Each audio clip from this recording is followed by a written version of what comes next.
one nation, under God, indivisible, with liberty and justice for all. Thank you. All right, I would take approval of the regular agenda as presented. So moved. Second. The motion by Rick, seconded by Bruce. All in favor say aye. Aye. Aye. Opposed, motion carries. The next item is the consent agenda. I had a question on the bills payable. I just some clarification.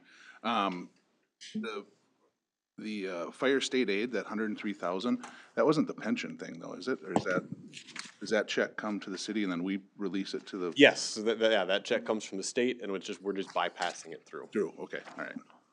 I had a question on the surplus equipment for the police. I don't know if you got that, Josh. I did get that email. So Councilman Wolf sent me an email wondering how much detail we needed when surplusing equipment. Really, I believe that is up to you guys as to what level of comfort you are with what we are releasing. I did kind of talk to Jim, and we'll get together kind of a complete list, and so if you'd feel more comfortable doing it at the next meeting, we can do that, just so we can keep track of exactly what inventory is coming in and out and that sort of thing. I don't know that you need to wait on my account. I just wanted to know what was right. I would feel comfortable if there's an itemized list afterwards. Yep. Especially when you're dealing with guns. Mm-hmm. So we know exactly what's Going in and out? documented in and out. I guess I'd like to wait till the next meeting if you don't mind, just because I think that's a good point. I'd like to see what's on the list, more detail. Again, I didn't mean to be cryptic on it at all. I just wanted to do some cleanup of electronics and different things that we had that I don't necessarily know what's in those piles yet, but I wanted to go through them before I'm finished. But Sure. I can sure put them together and do a itemized inventory on it. I know there were like on our inventory list today when I was looking after seeing Josh's question in his email. There are 3 laptops in that that we've had for years that were used for fingerprinting of kids and things. I don't know the details on them yet. I haven't looked at them. I know when we switched over workstations a time or two ago, we put some downstairs in the basement when CTS began taking our contract, and when we were switching over, they were going to dispose of them also. I don't know if they are gone yet. So it's just those things that I was looking at.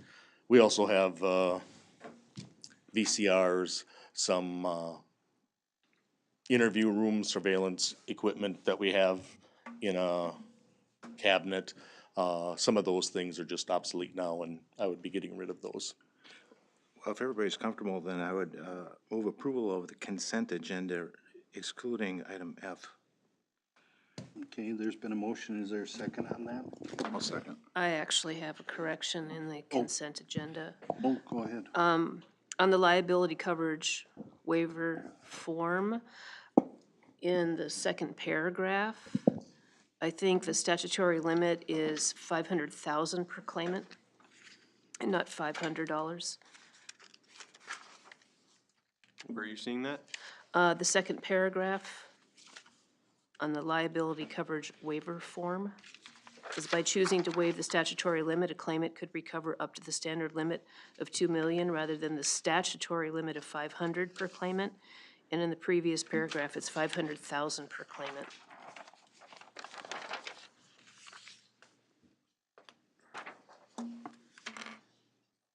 I guess I'm not seeing that in here. Oh, in the memo?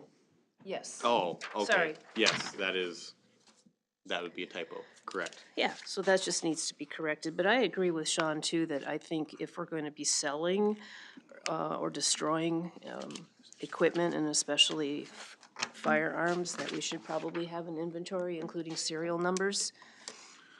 And another question I had, I see that if there's any funds that are received, they're placed in police revenue.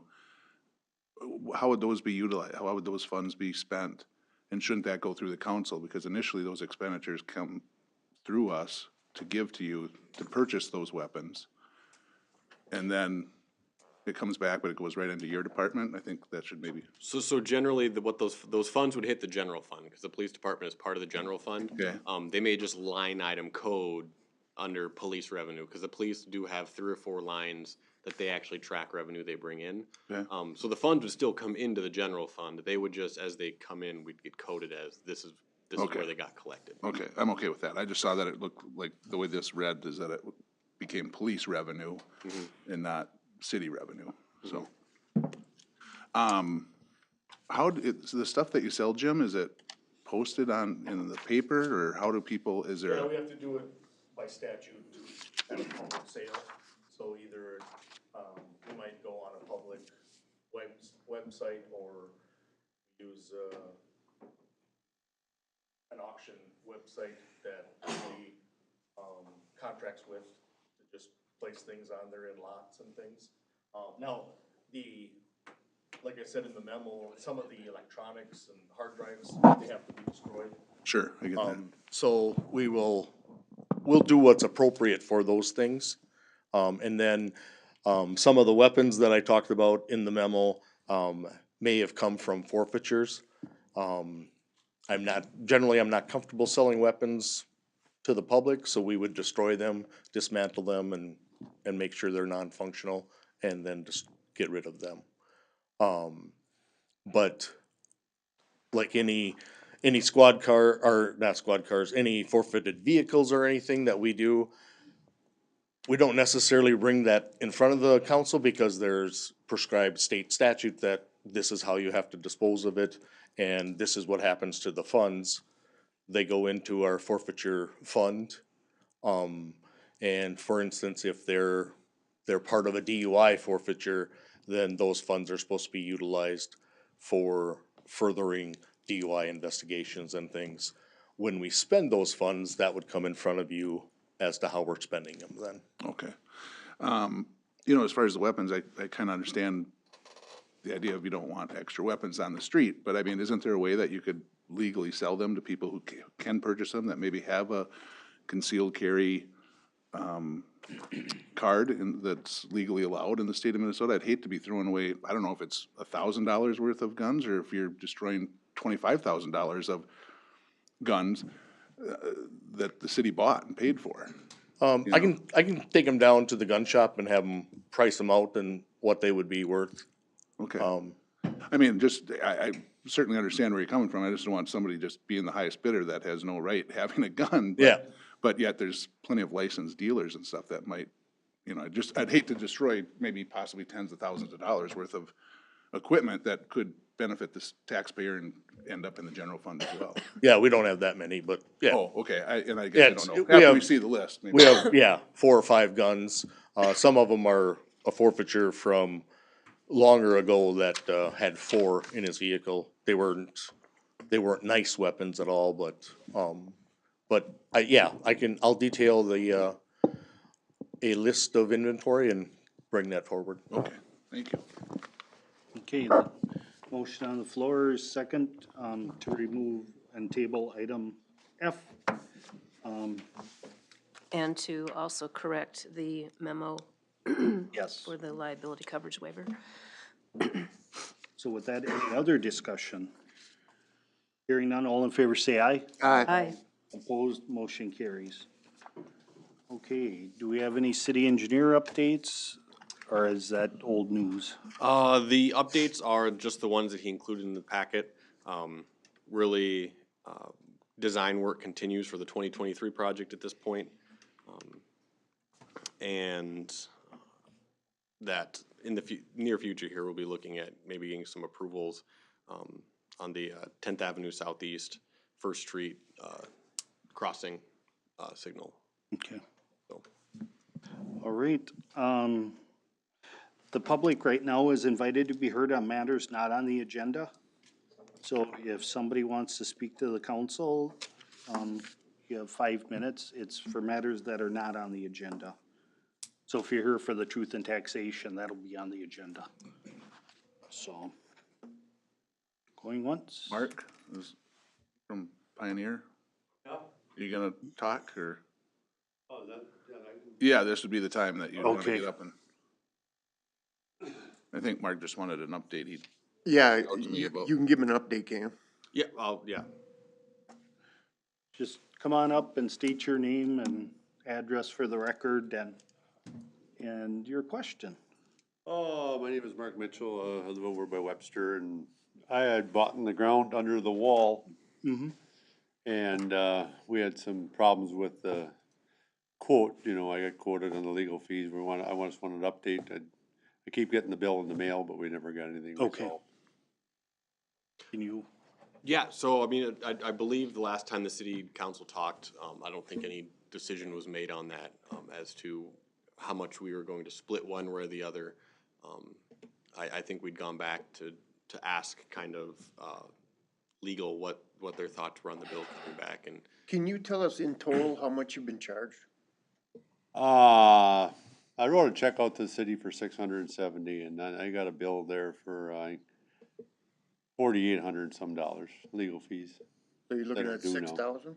Huh? 6,000? 5,400-ish. Somewhere in there, yeah. When we first made this deal, it was a straight down the middle. He was gonna give his part, we were gonna give ours. So if there's, 15, 5,500 in legal fees, cut them in half. I mean, that would only be fair. It's, he's donated that and we donated ours, so, I just don't see how we can charge him after he was willing to give it to us or let us use it, type of thing. And, we charge him all that money and it's, Well, we backed this all up, when I approached this, I said I didn't have an open checkbook. I wanted to know where I was at. And I got quoted $600 for legal fees. And something happened that the deed didn't get recorded right, and she had extra time into it. And it was a county issue, wasn't it? The county So, didn't. I can give you a little more background on the whole estimate. So we had land value was $645, which we had agreed upon ahead of time. Then we had surveying cost, which we agreed to split, so his share was $670, so that would have been that amount. Legal, we had estimated at $1,500, and we did not have any agreement to split the legal cost, but the estimate was $1,500, which went well and above, which is due to, as you mentioned, Sean, the county basically looking for additional deeds for remnant parcels that needed to be flopped back and forth, that they sometimes required, sometimes didn't, and that's where the additional expense came from, over and above that $1,500 estimate, from back in, I don't even know how long ago this went, before we, October 21, I guess is where we had those numbers, so. I thought I got quoted 600 for legal fees. Nope, this is from notes from when we talked on the 28th of October. but right now it's 5,400 in legal fees. 4,800, I think, is the 4,800. legal fees, yeah. so we got the 600 and some, and then the, 1,500 for the, what you thought was gonna be there. That's a little over 2,000. That's fair enough for him to pay himself. I mean, we could take the rest. Well, the 600 that he purchased for the land, he knew he had to pay for that. Then the 670 that he was quoted for, that we were gonna split was, for what was the? Surveying. The surveying. And then we thought, we gave an estimate of 1,500. I think, if we held him to the 1,500. I thought I got billed for the survey and everything. I thought everything was on my end of it. I'm pretty sure I had to pay all of it. All the I've just expense. got a note that you would pay $670, I guess, I don't know what the total was, we can look into that, but. So would you think that was, that estimate, that $1,500 estimate of what he thought it was gonna be? Is that what you're kind of? Well, I just remember, Mark, when we approached this whole thing, is that I remember him saying he didn't have an unlimited checkbook, and we were trying to get as much as, he knew he had to purchase the land from the city. That's only fair. He was willing to pay the legal fees and to get the title and everything switched over. It went vastly over what we thought. That is no fault of his own, so. Yeah, right. I'm inclined to have him pay the legal fees, and he's already paid the land and the surveying fees. And then, the overage that we didn't anticipate, I don't wanna hold it against one of our business owners that wanted to clean up a mistake that really wasn't his fault. This went back to Who knows? how long, Ken? 40s, 50s that the city, Long time ago. yeah, you know, is no fault of his own. I'd be fine with, We'll make a motion. Well, this is a public comment period, it's not on the agenda, so. Yes, yeah, generally this would not be Yes, the you're time right. to actually Thanks for the clarification. make a motion of some sort. If we wanted to do that, we could do it at miscellaneous later on Yep. or at the next meeting or something, but generally during the Okay. public And I comment. guess I'd like to hear what staff's recommendation is too, at that point in time, if we discuss it. Okay, So put it on the agenda for next one, is that what you're thinking? Or for our miscellaneous at the end of this Miscellaneous meeting. does staff have a recommendation that they can give at the miscellaneous at this point, or do you want to wait till the next meeting? I would feel more comfortable waiting, but we also have a presentation coming up that I could formulate if you guys really wanted to make that decision today. Are you okay with waiting till the next meeting, Mark? Yeah, that's fine. Okay. I have no We'll problem. try to get to the bottom of it, though. I know it's been hanging over your head for a while, so. Yep. I thought it was done. And I don't think you should absorb all them costs either, so. Okay, All Thank you, right, sir. We'll come back next month then. okay. In 2 weeks. December in 2 29th, weeks. or December 19th. Okay. All right, thanks for your time. Thank Thanks, you. Mark. All right, the next item up on the agenda is, the 2023 budget and property taxes levied in 2022, the budget presentations, correct? Correct. All right.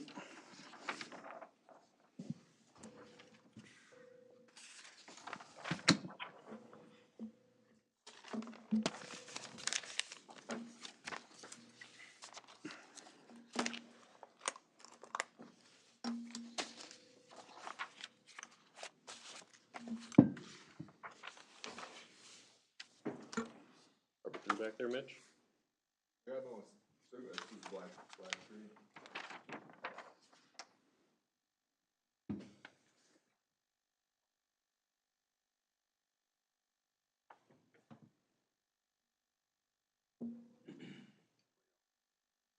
Just go second screen, I'll leave them.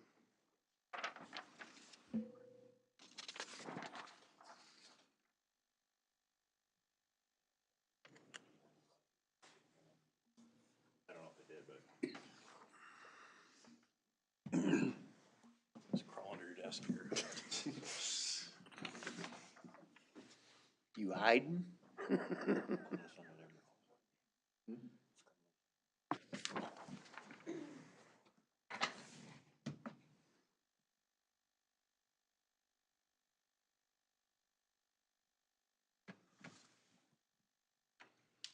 How you doing, Kurt?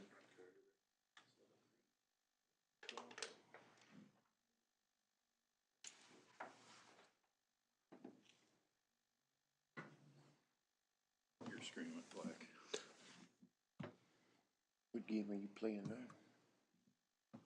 Well, I just remember I thought we It comes hashed back all to that one stuff plug-in. out last time we talked. Dude, were you That's doing why I'm screen surprised it's duplication and all that again? Get back to that. Because I know we discussed that. think if We did. we'll pull that That's up what I on here. thought too. And then- Well, I thought it was taken Sure, care of.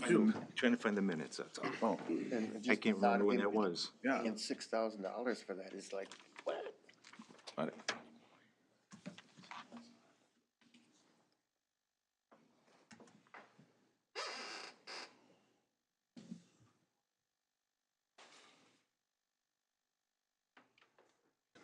What'd you do?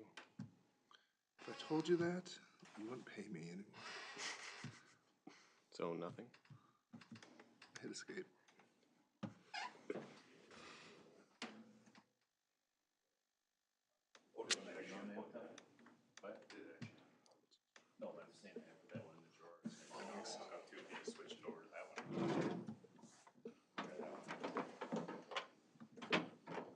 Let's try this cord real quick.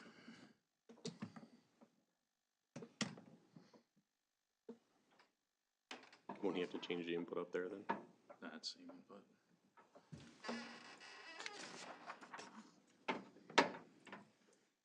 Okay, I guess I have to go to the podium.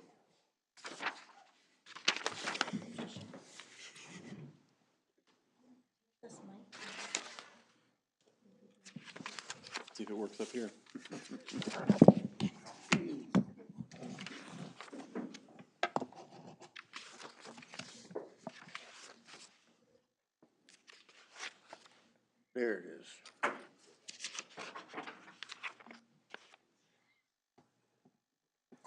thing I wore my insoles.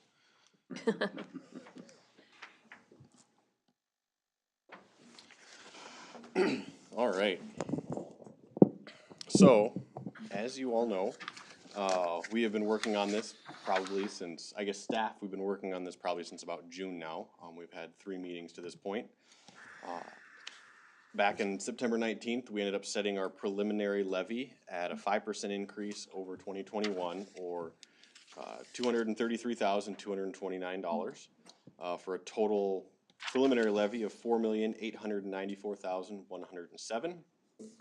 Since that time, we've been able to drop the preliminary levy change down to about 3.51%, or a total increase of $163,750 over that preliminary levy. So kind of comparing this to the last few years, as you can see, our general fund has increased each year. If you remember right, last year I think we had about a 7% increase in our total levy. And then, as I said, this year we're proposing a 3.51%. Our EDA, which has remained at 50,000 kind of since its inception, number about 15, 20 years ago, we are proposing an increase this year to handle the fact that the EDA is taking some staff time, as well as to continue to not draw down then reserves with that staff.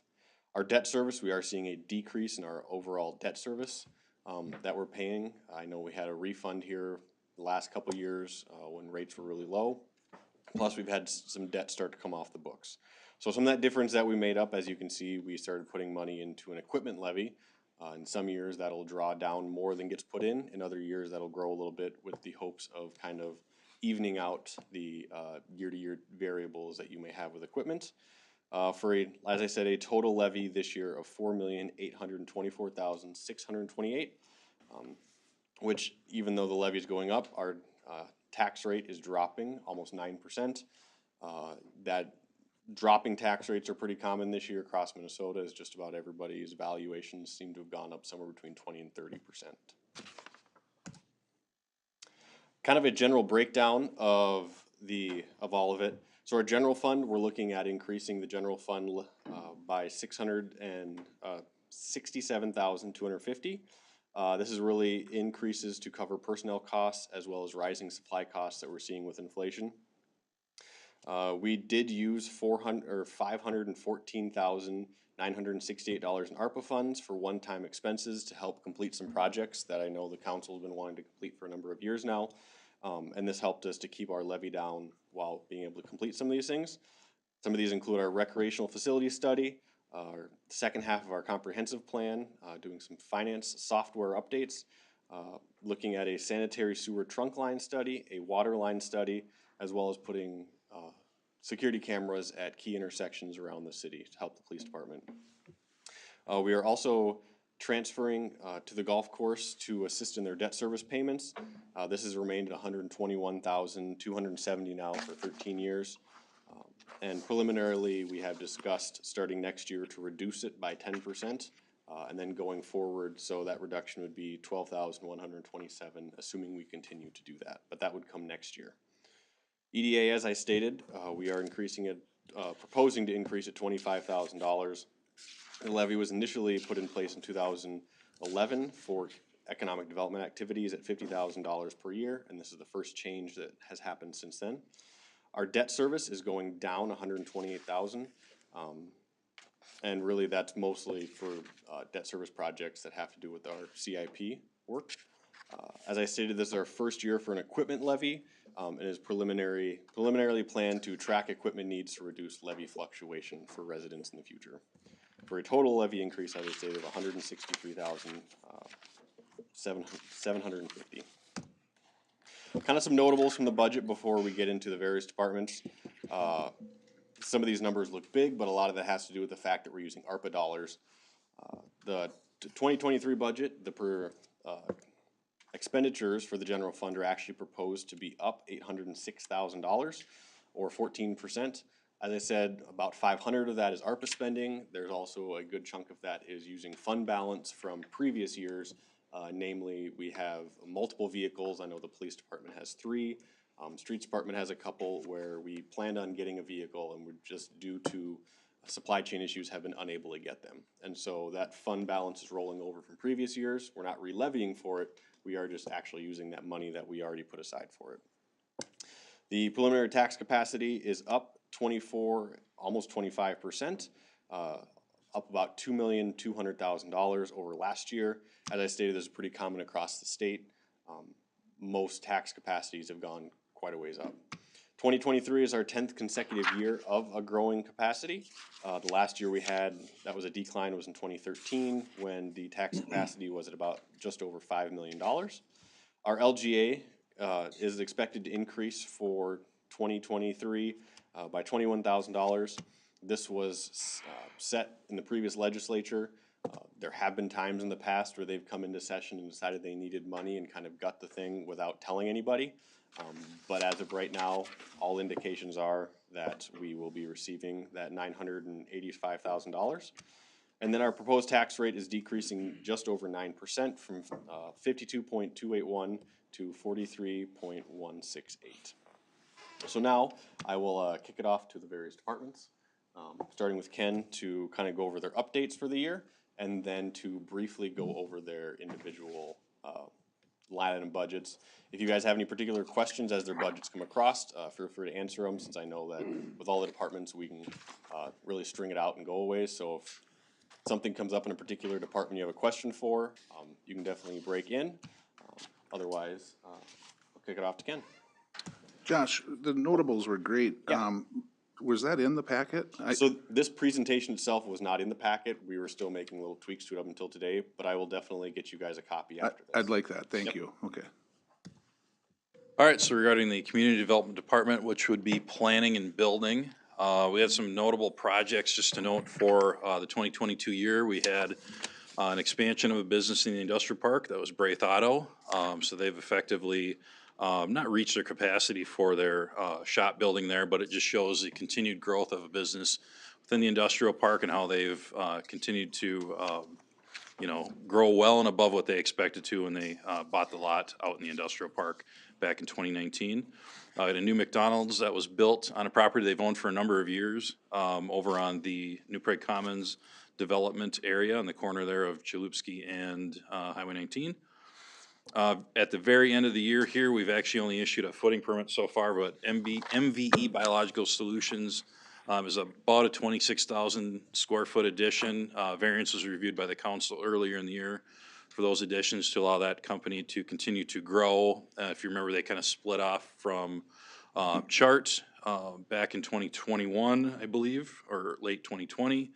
And they'll continue to grow and provide for expansion of their production facility there.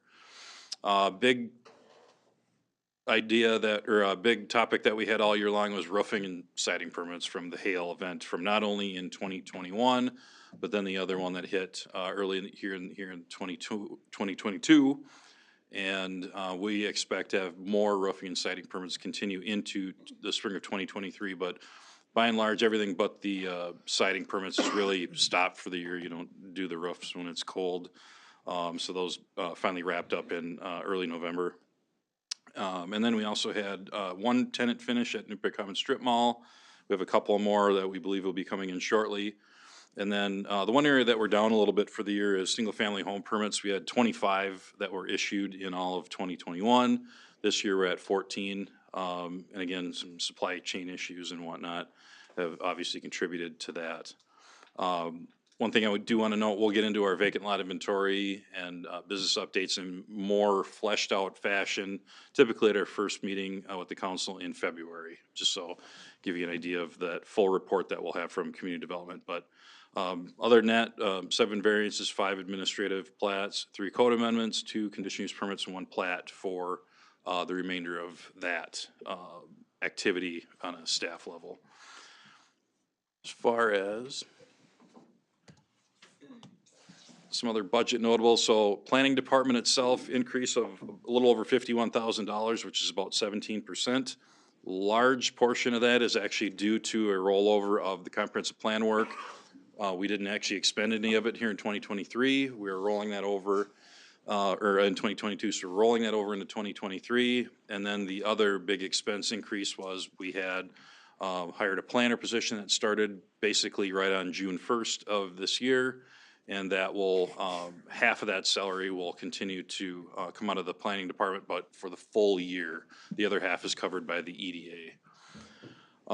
Regarding building, we're actually seeing a decrease in the expenditures for that department of about a negative 2.92%, and that's just due to staffing changes and less experienced staff at a lower wage.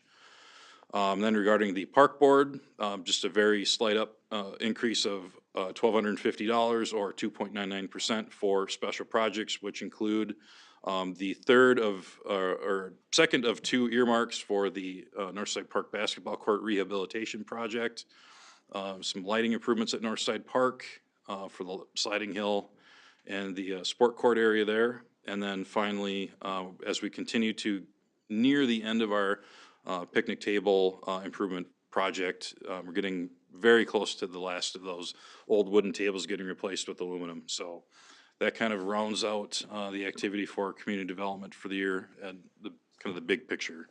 But again, we'll be doing a much more in-depth summary back with the council in February. Okay.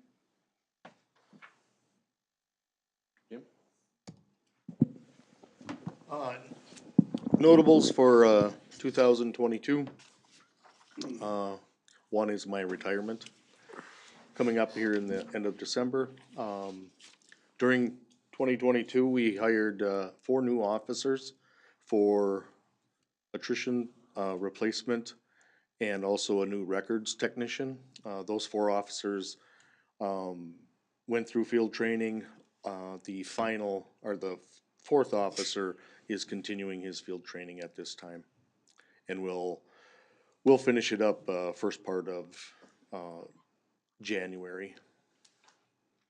Received a grant for a radar sign to slow down traffic. That has been ordered. 50% of the grant is covered, or 50% is covered with the grant. And then we have matching funds that'll come out of crime prevention for that. Sergeant Applin also put forth a grant for new AEDs for about $12,000. It is a grant initiative from the University of Minnesota to put new AEDs in law enforcement vehicles. The existing AEDs that'll come out of our vehicles will be utilized throughout the city. Also traveled over 55,000 miles for patrol and enforcement duties. On police department updates with budget, increase of $285,140, or about 16.19 in the budget. The increase, some of that increase came from moving those 2 squad cars forward. And then that increase is broke down with the personnel costs, including 1 additional sergeant, which is either gonna be backfilled, so a hire of another officer, and then another officer for 2/3 of the year. The increase of $137,800 in the capital outlay, that was the squad cars that were moved forward because we were unable, because of supply chain issues, they were moved forward. Tim has been working last week and was able to find a couple squad cars that another company had ordered because they do squad car builds, putting in equipment and things. And I believe first part of the year, we should be able to get 2 to 3 squad cars put out on the road, which would take out 2 of the 2017s, one of which will go to the Parks Department. and then, an additional one. Right now, the replacement schedule would indicate that the 2009 Ford Fusion would be replaced. So we will be working on that in the police department. Steve? All right. We are on pace to finish the year with about 215 calls. Last year we ended with 206, so we're up a little bit. It's been busy. We hired 4 new members this year. 3 are 3/4 of the way through their classes, and then we have 1 that came to us trained, so he doesn't have to take any class. We had 4 members retire in 2022.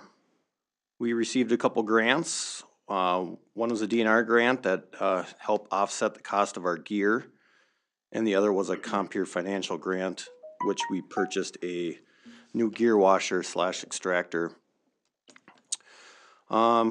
We also purchased a drone this year, which we don't have online yet. We just got licensed and we're working on our training, but that was purchased with donations and some fundraising money.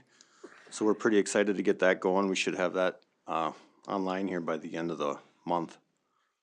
A couple things that we failed at this year is our 2 chief's vehicles that we had ordered that the department was buying. The orders were canceled just due to the same thing that the police vehicles are working with. So we're back to square one with those. It sounds like we just have to order regular non-responder vehicles and we'll equip them from there. Looking at 2023 budget stuff, we'd like to raise our hourly fire call pay from $11.50 an hour to $13 per hour. That would match what the Rural Fire Association currently pays us. And our current training pay will stay the same at $6 per hour. I would like to raise our 2 assistant chiefs from $1,200 per year to $2,500 per year. That would be a split with the city and the rural has already okayed that increase. A couple of our budget decreases are, we're not looking to replace as much gear this year. It hasn't timed out yet. And then as we talked last year, we did the full physicals. We were gonna do those every other year. So we don't have to do those this year, so that's a savings as well. Most of all of our training continues to be reimbursed through the state, which is nice, so that helps offset that part of the budget there. We do have 2 members planning to retire in fall, so we'll look to add 2 more people probably before they retire, being classes start in August. Hate to see them go a whole year without their classes. We'll probably have a little overlap where we'd have 32 members instead of 30. And then we'd like to get those 2 chief's vehicles and put them into service. And then as we look past 2023, we kind of talked last year, but our handheld radios are starting to go. So we're looking to start replacing them in 2024. Probably not all at once since they're so expensive. But if we could start replacing, 6 a year or something until they're replaced. But they're starting to go faster than we had hoped. But they're 15 to 20 years old as well. And then engine 2 is set to be replaced in 2025. That's currently a 1992 truck, and the current sticker price on that is $800,000, which would be a split purchase with city and rural. Other than that, that pretty much covers me unless somebody has any questions.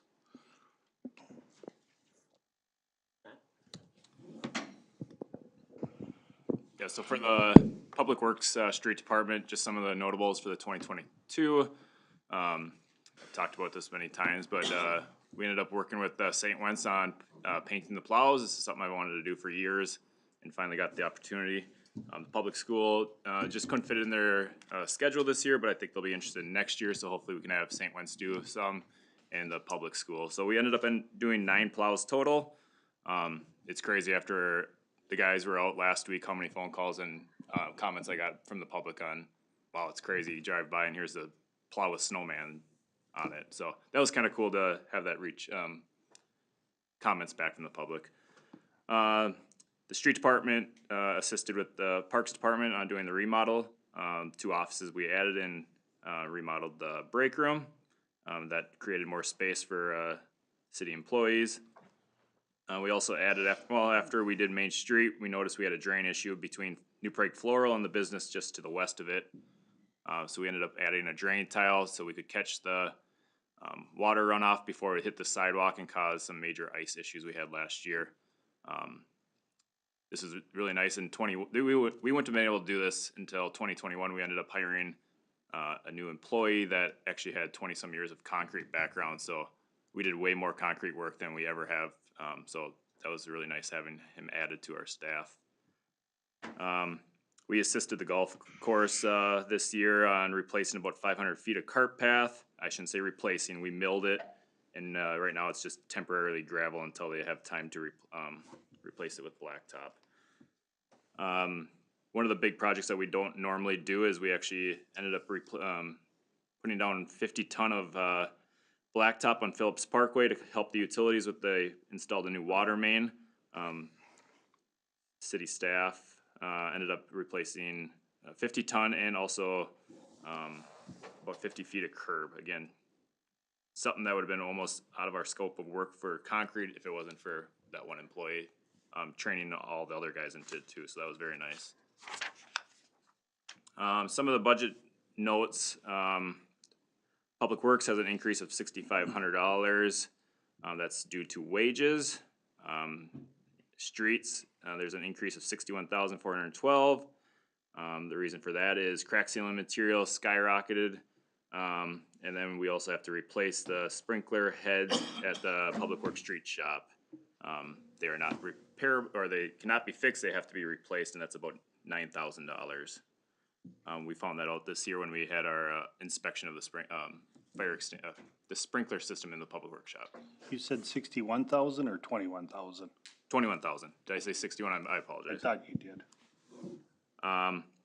Operation expenses overall decrease of 109,372. Again, professional services, that's the sprinkler heads. And then the big thing is the decrease of 140,000. 2023 is projected to be the first year we do not seal coat in about 25 years. There's been about 5 years of studies about seal coating that I've been pretty hands-on, gone to quite a few MnDOT meetings. There's a big argument where actually a lot of cities completely stop seal coating totally. I don't believe in that, either does our engineer. We found out that if you do multiple layers of seal coating, you have a higher risk of this seal coating stripping. We had that happen on Columbus Avenue South on about a 1 block stretch. That has been replaced since then. We had that on 12th Street over by the high school. That has been replaced since with the 2019 project. So after all the studies that MnDOT has done, I believe in kind of what MnDOT believes in our engineer, SEH, that it's ideal to do one seal coating 2 years after the blacktop is put down, and do not add any more to that. It actually could hinder it. Again, this is new studies that came out. I've been following very closely, and I truly believe that is the route to go. So I am projecting to this year have no seal coating done. So that eliminate the $140,000 in special projects. Again, this is not something that will be gone for good, but it'll be, after the 2023 streets are done, in 2025 we would seal coat them, unless there's more studies that come out there that, everything's changing all the time. We just try to keep up with it. So the Public Works Parks Department, we added a new staff member. We went from 2 to 3 in May. That was a huge help. We ended up getting a lot more projects done that we normally don't. Some of the projects that we did get done, again, they helped streets and parks, like I said, did the remodel of the city hall, the offices and break room. We ended up repainting 2 shelters, Northside and Foundry Hill Park. I just have on here regrading the Foundry Hill ball field. We did way more than that to that ball field. It's not that it's been neglected, but there was a lot of improvements that needed to be done, and we got probably 3/4 of them done this year. So regrading the infield, we redid a bunch of the fencing, and actually did a bunch of black dirt work. We ended up having an additional 35 hanging flower pots on Main Street. Again, I personally got a lot of compliments on how nice they looked. The parks did a great job. It was a dry year, so that did not help. They were out there twice a day watering when we projected to only water once a day, but when you have that dry spell, that's gonna happen. But I thought it really made Main Street look really nice. We ended up installing 2 new basketball hoops at Heritage. These were donated by the New Prague Boys Basketball Association. This is a huge upgrade. This is the hoops that we replaced are 25 years old. And now we have these 72-inch backboards that park gets used quite a bit for basketball, so it was really nice to see that upgrade done. So on the budget side of things, the increase of $342,000, that is partially because a half a year for a full-time employee is in there. We also have rising cost of fertilizer, seed, clay, insurance, insuring the parks facilities. We also have a $249,000 in the capital outlet. That is a zero-turn lawnmower that's projected to get replaced, and then a utility tractor that is that little, I call it little, but it's a sidewalk machine that cleans the sidewalks, snow removal, and then we also, that is used to cut ditches in the summer. So that is the increase of $342,946. But again, I should back up that capital is going to be used for, we're going to be using ARPA money for that, but it still shows up. Stormwater, projected to add $13,320 to the reserves.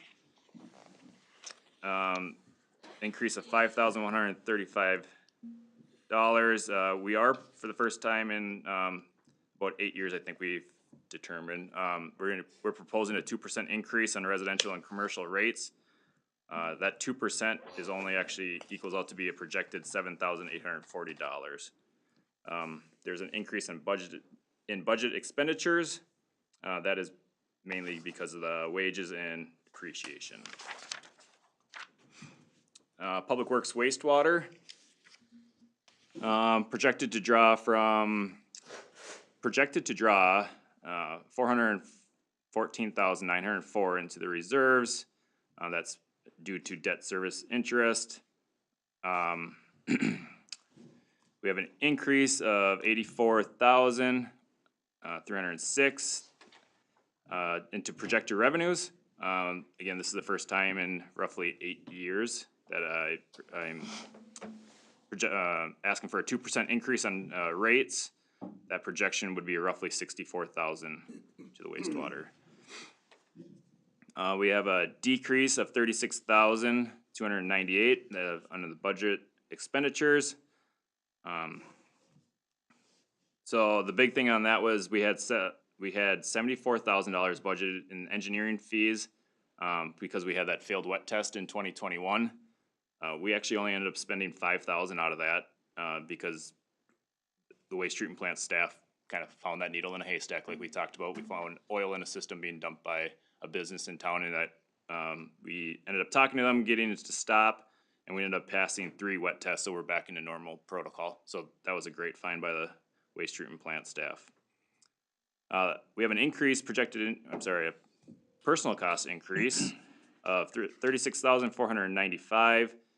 That is for wages, and then also the new on-call that we're asking for, or proposing, I'm sorry. Again, decrease of $46,948 in operation cost. That is, again, the $5,000 I had for engineering in 2022. That is back down to the normal $5,000. I do want to point out a few items that really stick out in the 2 line items, I should say. The one, again, was the engineering, but chemical costs.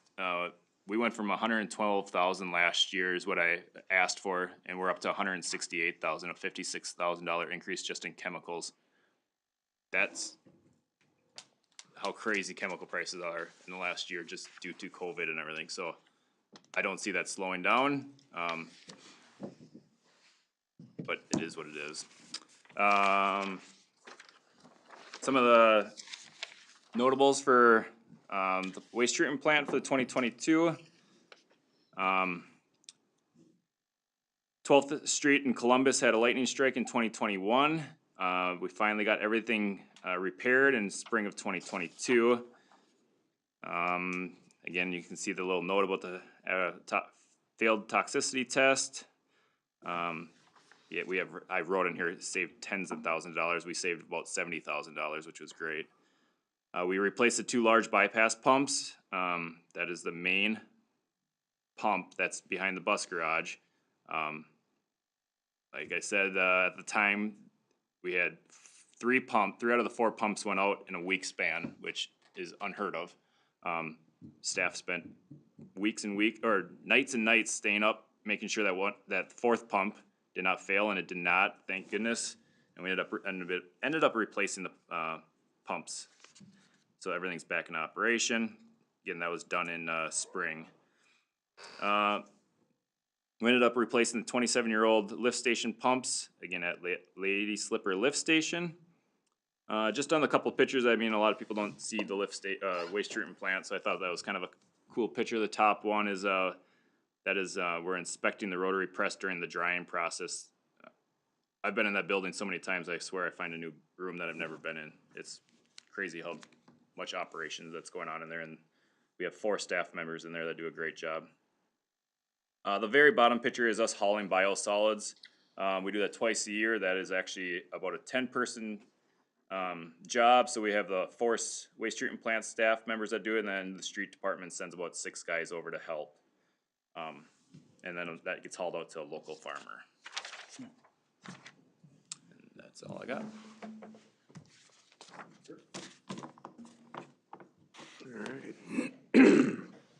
All right, golf course.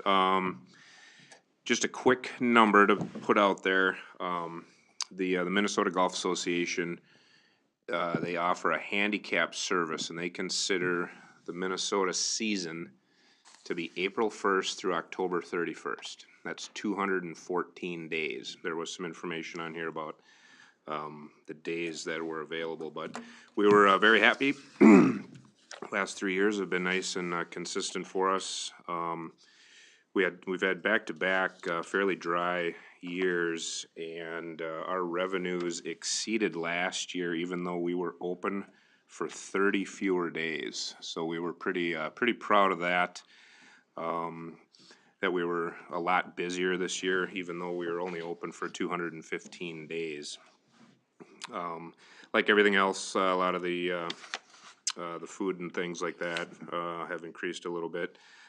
You know, that first page on the report here is just kind of highlighting some things. We have a great relationship with Creeks Bend Golf Course, and you won't find too many towns in this state of around 8,000 people that can support 2 18-hole golf courses, but this community is one of them. So I just wanted to highlight that we have an event against them every year. We call it the New Prague Ryder Cup.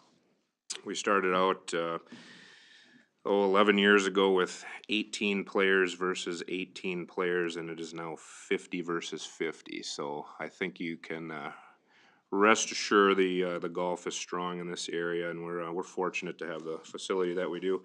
All of our leagues have continued with good numbers. We added a new Continental Machine League on Tuesdays. They are coming over from Egan, I believe.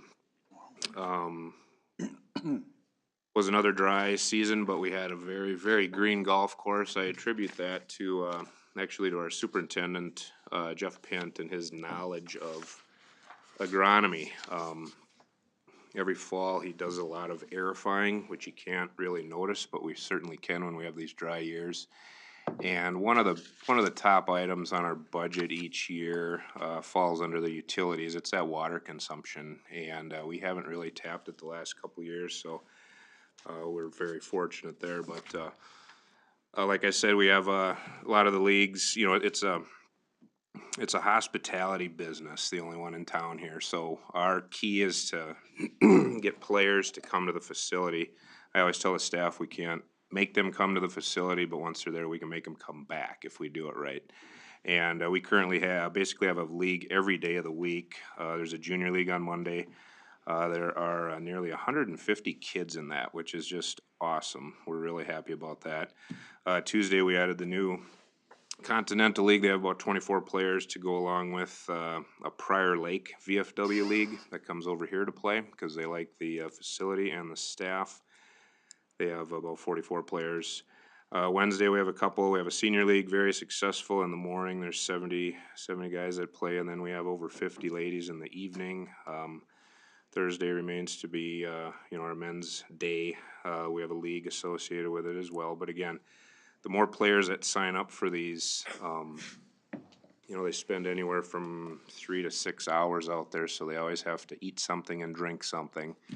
And that always adds to the ancillary sales and things like that. But I feel fortunate that we were able to make it through the COVID restrictions back in 2000, early 2019 and 2020. 2020 was actually my first season under contract with the city, and we were given the COVID sentence right away, but we managed that, and since we've been in place, we've actually increased the number of players, kind of on average 13,000 each year, which I'm very, very proud of. In 2019, there were just over 19,000 rounds of golf played out there, and this year we posted 32,000. So that's players that don't only come to the facility, but they come to the area too. And we, if we have a full clubhouse, we'll send them to area businesses for food and beverage and things like that. So it's good to get them into town. As far as the updates underneath where the where the budget numbers are, we're projected to add over 79,000 to the golf course fund this year, which as Josh mentioned has been discussed. You've been kind enough to add over 121,000 for our capital expenditures, which we don't necessarily want to see go away. We've got the best 110 acres of property in the city, and we'd like to maintain it properly, but we understand how the entire budget works there. So hopefully we're gonna make the revenues on our side so we can eventually get rid of that. But if you look up and down from the list there, the word increase, sometimes it does come over maintenance costs, but a lot of the, the projected revenue is up. The food sales are great. We have such a great space there. We're hoping to really use that this year. We're looking forward to hosting the marquee event coming up here, which is the city staff holiday party. So that'll be one of our highlights of the year, or for that week anyway. You can see the food and beverage costs, excuse me, are up, but that's a work in progress. We're looking closely at that. We're not gonna lean on the sales revenue as heavily as we could because those costs are still rising. So we're gonna keep that in check. As Matt mentioned, our maintenance costs are up. A lot of that is the chemicals and fertilizer, and that's very key. At the golf course, the lower you mow the turf, the more susceptible it is to disease and things like that. So we do have some very necessary chemical applications there. But moving forward, we just did a slight increase on dues that people will be paying for next year. Early in our tenure here, my comment was I'd like to make $1 million, but I'd like to make $1 off of 1 million people. And we were fortunate last year to hit that $1 million mark for the first time in the club's history, and then we did it again this season and exceeded that. So it's tricky as far as the dues and the rates, that you can't raise them too high because people do not have to come here to play golf. So we want to make sure that we raise them to try to keep up, but we don't want to price people out either. So they seem fairly minimal, but it's just to show goodwill, to be honest, and then it's up to us to work to get more players. We did a little marketing redirect. Years ago, we came to the council with a proposal to add Golf Now to our marketing budget line items and stuff there, where they were able to help us market our tee times and things like that. They're the largest online booking agent in the United States. So we got our name out there, we got established, and we're taking a little bit different direction this year where we're gonna be in not necessarily a contract, but we're having Twin Cities Golf help us with our marketing. They've already redone the website. If you ever visit that, it's way more user-friendly. In the past, I had to create a document to send to Golf Now, and then they would change the website where now it's all at my own fingertips. So I did some updating on it today. So we're excited about that. More local level. We're not necessarily a destination, so we want Twin Cities Golf gets more hits than any other online golf service in the state, so we're gonna have them help us. And a gentleman by the name of Kevin Unterreiner has been instrumental. He offices in Eden Prairie, so it's versus my other guy that I just got from Golf Now, I believe was Madison, Wisconsin. So we are not requesting any large capital requests, I guess, at this time. Last year, we were fortunate to have some equipment approved. Unfortunately, it has not arrived yet, if you can believe that. We approved it, or I should say, council approved it, I believe back in December, and we've checked with them on a weekly basis. There's a good chance we may see it by the end of the year, but we're gonna hold off on that and come up with a different approach, because it seems that the equipment is about a calendar year in the making anyway, so we'll have a different proposal once we analyze our needs there. But other than that, from a management standpoint, I couldn't be happier with the participation at the golf course. The staff is great.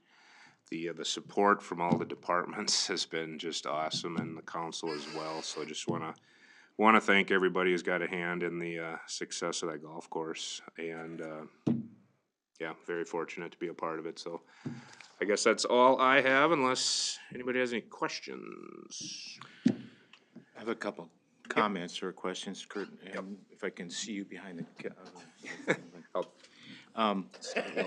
well, first of all, congratulations on a very successful year. The golf course seemed to have been trending in the right direction financially. It's been really kind of murky over the last few years, and its history has been financially difficult at times, and the city's had to really come and support it sometimes. But the trend is exactly the way I would like to see it, and hopefully we can get to a point where it can more easily cash flow itself.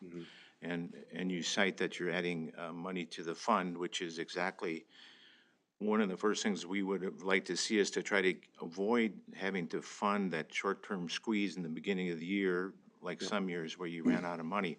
So hopefully we're building up cash, which we are, and that's the first step. But then secondly, to build up the cash flow availability to pay the payments, which is, I think we're progressing in that area. So that's, at least that's my view, and maybe the city council is too. So we don't necessarily always have a chance to kind of describe our thinking on it, but it's not to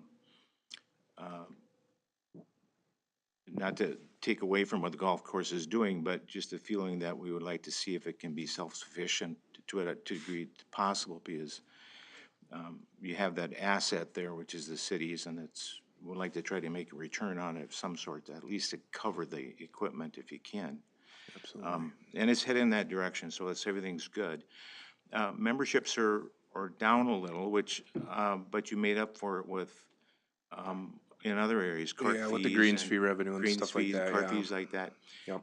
And I suppose some of that would be expected, I guess, just because the COVID created a lot of unusual demand, and maybe some of that fell away. Is that kind of what happened with the memberships? Our rounds of golf that year that we had the COVID restrictions, I mean, we had to close the clubhouse. I was operating out of a crank-out window without the screen on it for a few months, and the documented rounds of golf in that year went up 11,000, which is just unheard of. I mean, that's larger than the population in this area, and a lot of those players, what you said, with the memberships going down, they didn't feel the need to commit to a social group because of the restrictions. Sure. But we're capitalizing on the daily greens fees and this new, point of sale system, and the website is really gonna, I don't wanna say exploit, it's gonna enhance it, to make it more user-friendly, and we'll get a lot more of those, greens fees as well. The food and beverage area has always been a kind of a challenging area, especially because you need some economies to have to justify some of the cost of it. But the margin went down in that area, it seemed, but you must be having a few more tournaments or something, because it's still been pretty strong, especially this year when you must have had a lot of challenges with supplies and inflation and stuff like that. Definitely, yeah. I don't really like to hang my hat on it, but it's the perfect location for a funeral luncheon.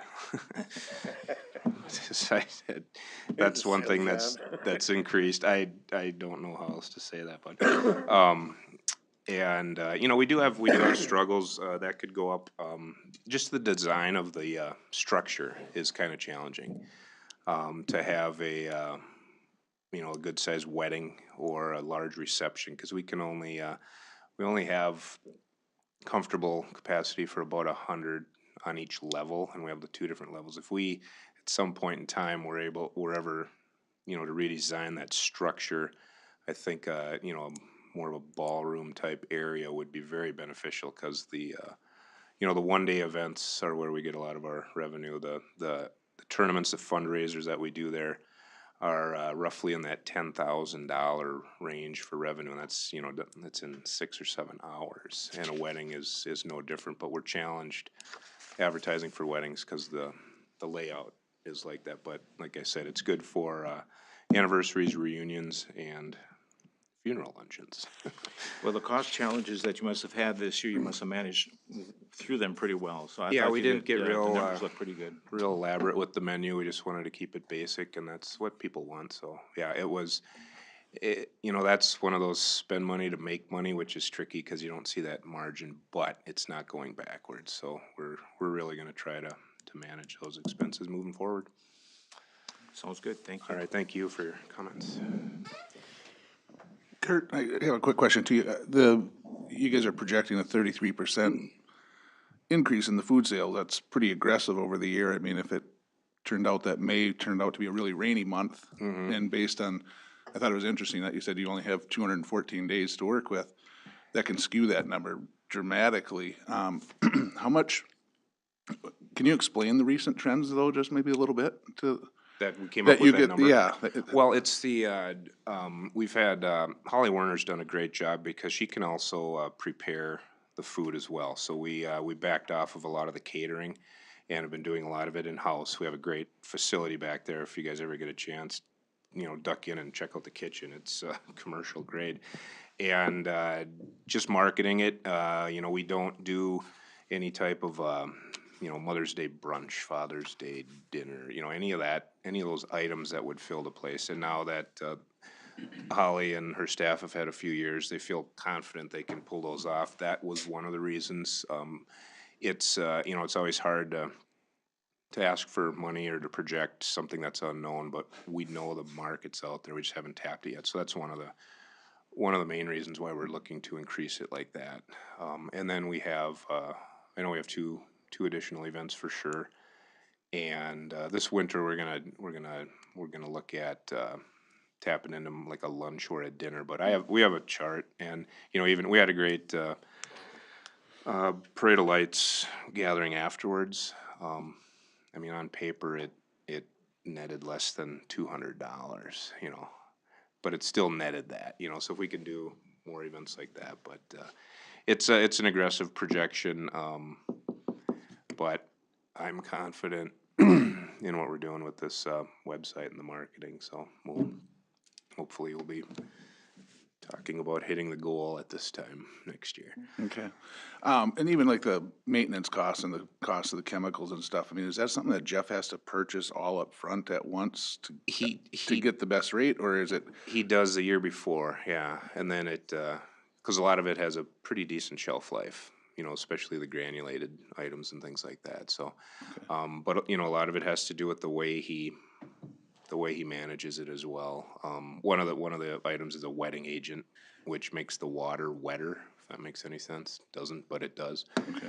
So, you know, that's one where he doesn't have to water as much, and it gets down into the plant and things like that, so yeah.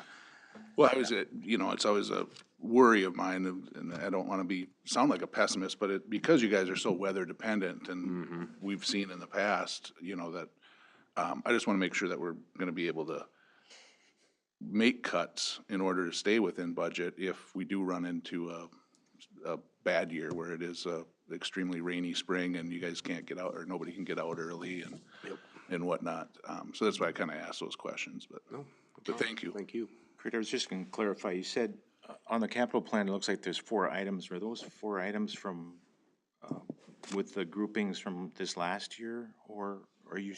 Yes, yeah, they were, I believe they totaled about 200 and, I don't have that right in front of me, I On the list for apologize. next year, it's got the sprayer, the fairway mower, and work cart, about 130,000. But I remember that we went through a long list last year. Was that all those in that grouping, and the money's been set aside, or does it I have to believe come out of? I believe we took the top, actually 4 is a magic number. We took the top 4, which we haven't received yet, and we then pushed those into next year, but we haven't requested those. So you still anticipate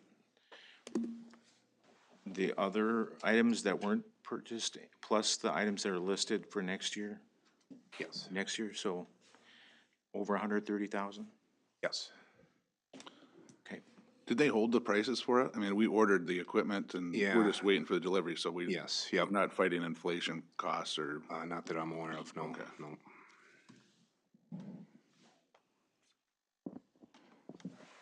Okay.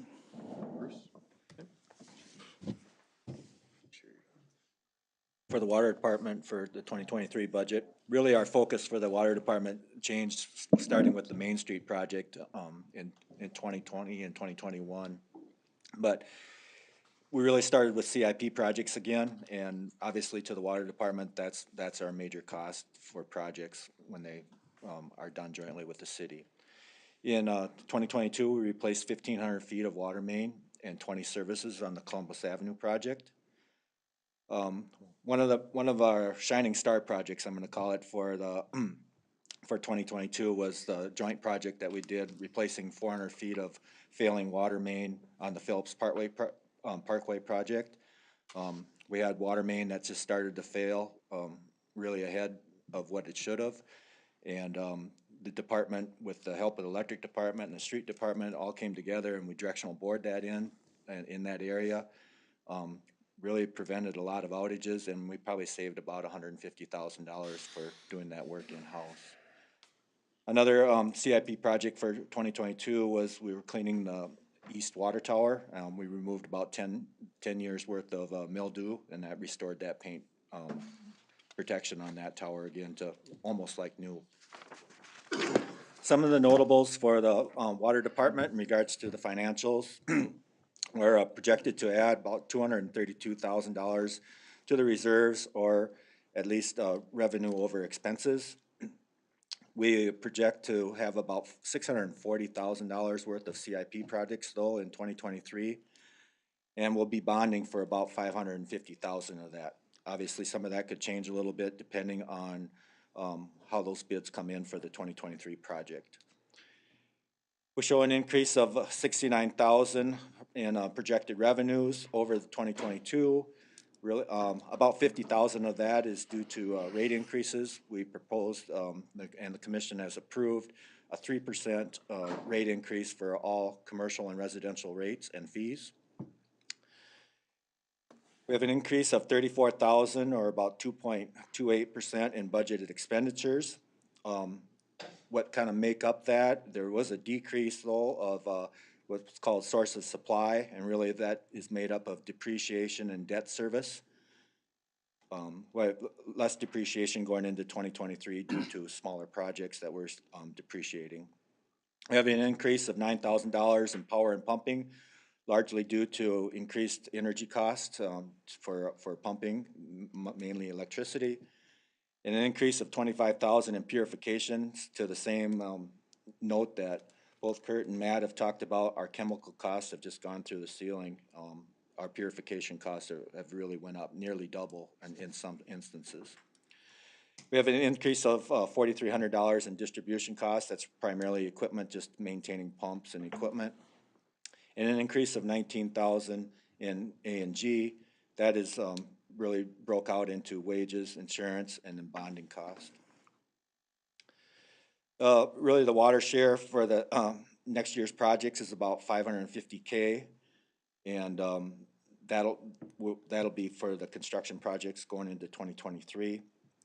If you had a chance to kind of look through the water department budget, for the most part, if you look at our comparison to other cities, we are in the lower half in regards to our fees and rates. And really that just comes down to New Prague hasn't had to build a water tower or a water treatment plant in several years. But sooner or later, we'll take our turn in the barrel, so to speak, when it comes to that. And those rates will have to increase, and they'll match some of those cities that have had to take on those capital projects recently. Any questions in regards to the water budget? If not, I'll jump over to the electric budget. In 2022, we completed our 14,000 square foot addition and remodel to our existing building. It's really turned out great. The two pictures that are on there kind of show the building addition is to the right on the top picture there, and then a snapshot from the mezzanine looking at the inside of the building. You get a chance sometime, come and take a look at that. We installed 7,000 feet of underground distribution and 39 house services. Really, that's just furthering our goal of having all the residential lines underground, and we hope to really be close to that by 2025. We installed 3,000 feet of underground fiber optic cable serving the city facilities. We have now over 20 miles of fiber cable in the ground. That's kind of a pet project of my own, I'll say, in regards to getting communications to all of our facilities and having internet speeds that really turns out good for our, not only for the utilities use, but for the city's use for our SCADA control and just communication in general. We received 2 awards from the American Power Association for having no lost time accidents in 2021 and excellent system reliability. New Prague was one of 275 utilities out of nearly 2,000 to receive that award. We added a new digger derrick truck capable of handling heavier distribution transformers to our fleet of vehicles in 2022. That was on order for nearly a year. Some of the financial highlights for the electric department. We're projected to add about $500,000 to reserves or revenue over expense. We plan about $785,000 though in CIP projects and equipment purchases in 2023, so we will deficit spend a little bit there. We have an increase of $792,000 in budgeted revenues, and really that's contributed to higher energy costs from our wholesale supplier. We are proposed, the commission has approved to increase rates 2% for the usage rates and $2 to the base fee rates. We have an increase of $897,000 in budgeted expenses. Excuse me. Those increases are mainly derived of like source of supply, which is wholesale energy of $740,000. Again, that could change quite a bit depending on the type of season that we have. We have an increase of $52,000 in SIMPA. That's attributed to the generation CIP projects. Those are life of unit contracts on those, so all of that cost is in and out by our power supplier. We have a decrease of $17,000, nearly $18,000 in distribution, and really that's a shift of operator on call time. That cost is now being picked up by our wholesale power supplier, SIMPA, for those full-time employees that are on call. We have a decrease of $5,000 in customer service. Some of that is contributed to bad debt, not having quite as much as that is what we hope not to have quite as much as that. And then an increase of $127,000 in A&G, that's kind of broke out into around $67,000 worth of wages. Some on-call time of around 35K, and we've got some plant maintenance. When I say plant maintenance, it's not the power plant, but system plant, our distribution facilities. There's some changes there that all make up that 127,000. If we would take out the wholesale energy costs, we wouldn't have a whole lot of change in our budget year over, but for, I guess, when you're looking at it, we have just about a $10 million budget, so the changes that were in there are fairly minor. Like the water, if you have a chance to look through the budget packet for the electric department, New Prague is, of the 6 utilities that are listed in there, New Prague has the lowest rates. Again, all of those, everybody's changing rates this year due to wholesale cost. But talking to some of my peers in the industry, there are a lot of utilities seeing 15% rate increases or higher. And including the big ones like Xcel Energy, they've applied for as much as 25% rate increases over several years.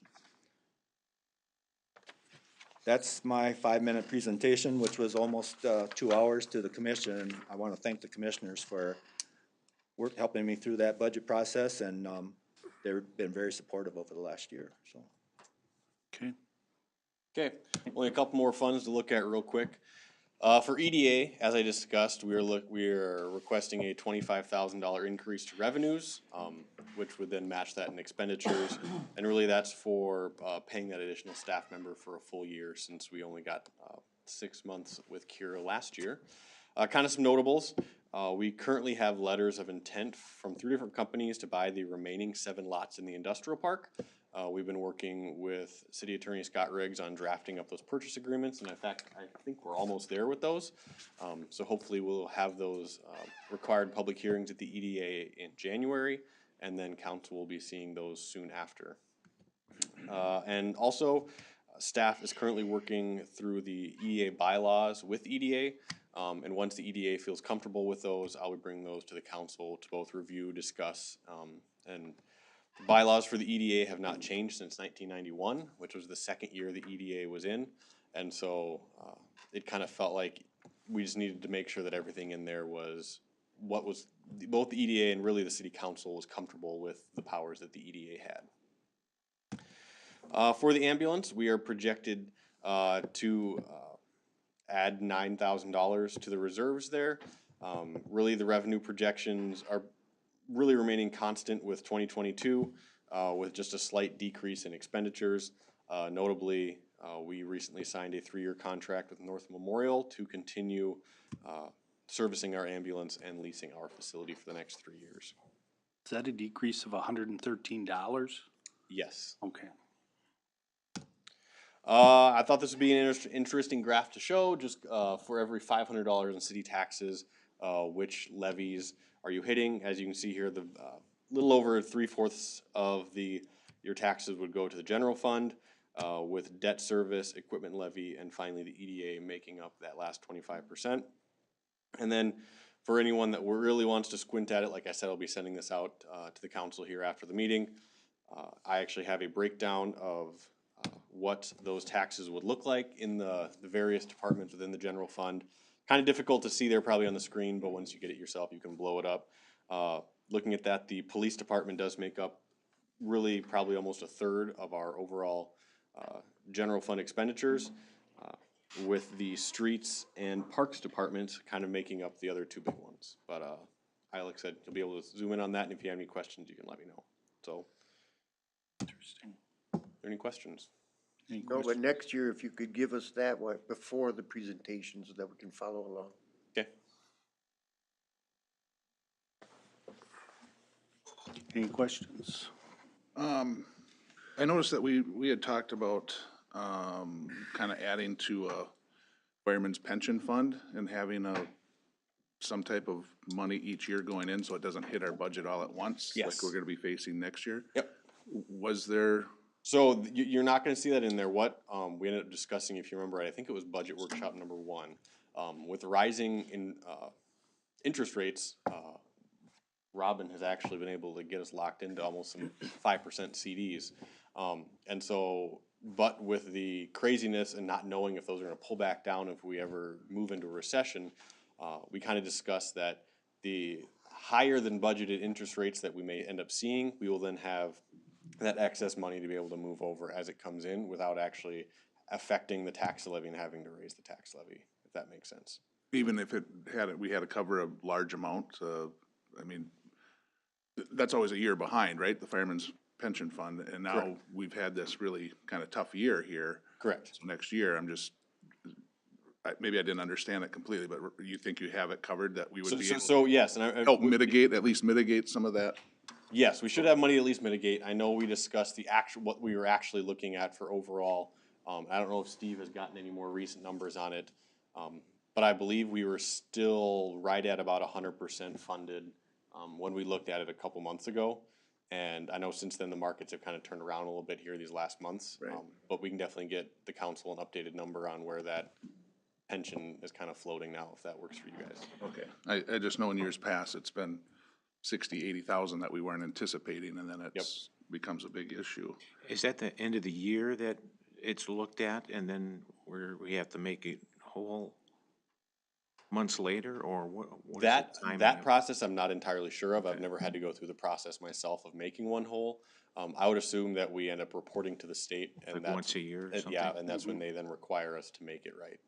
Is that correct? So we must have made it by this year. It comes in August. August? Yeah, so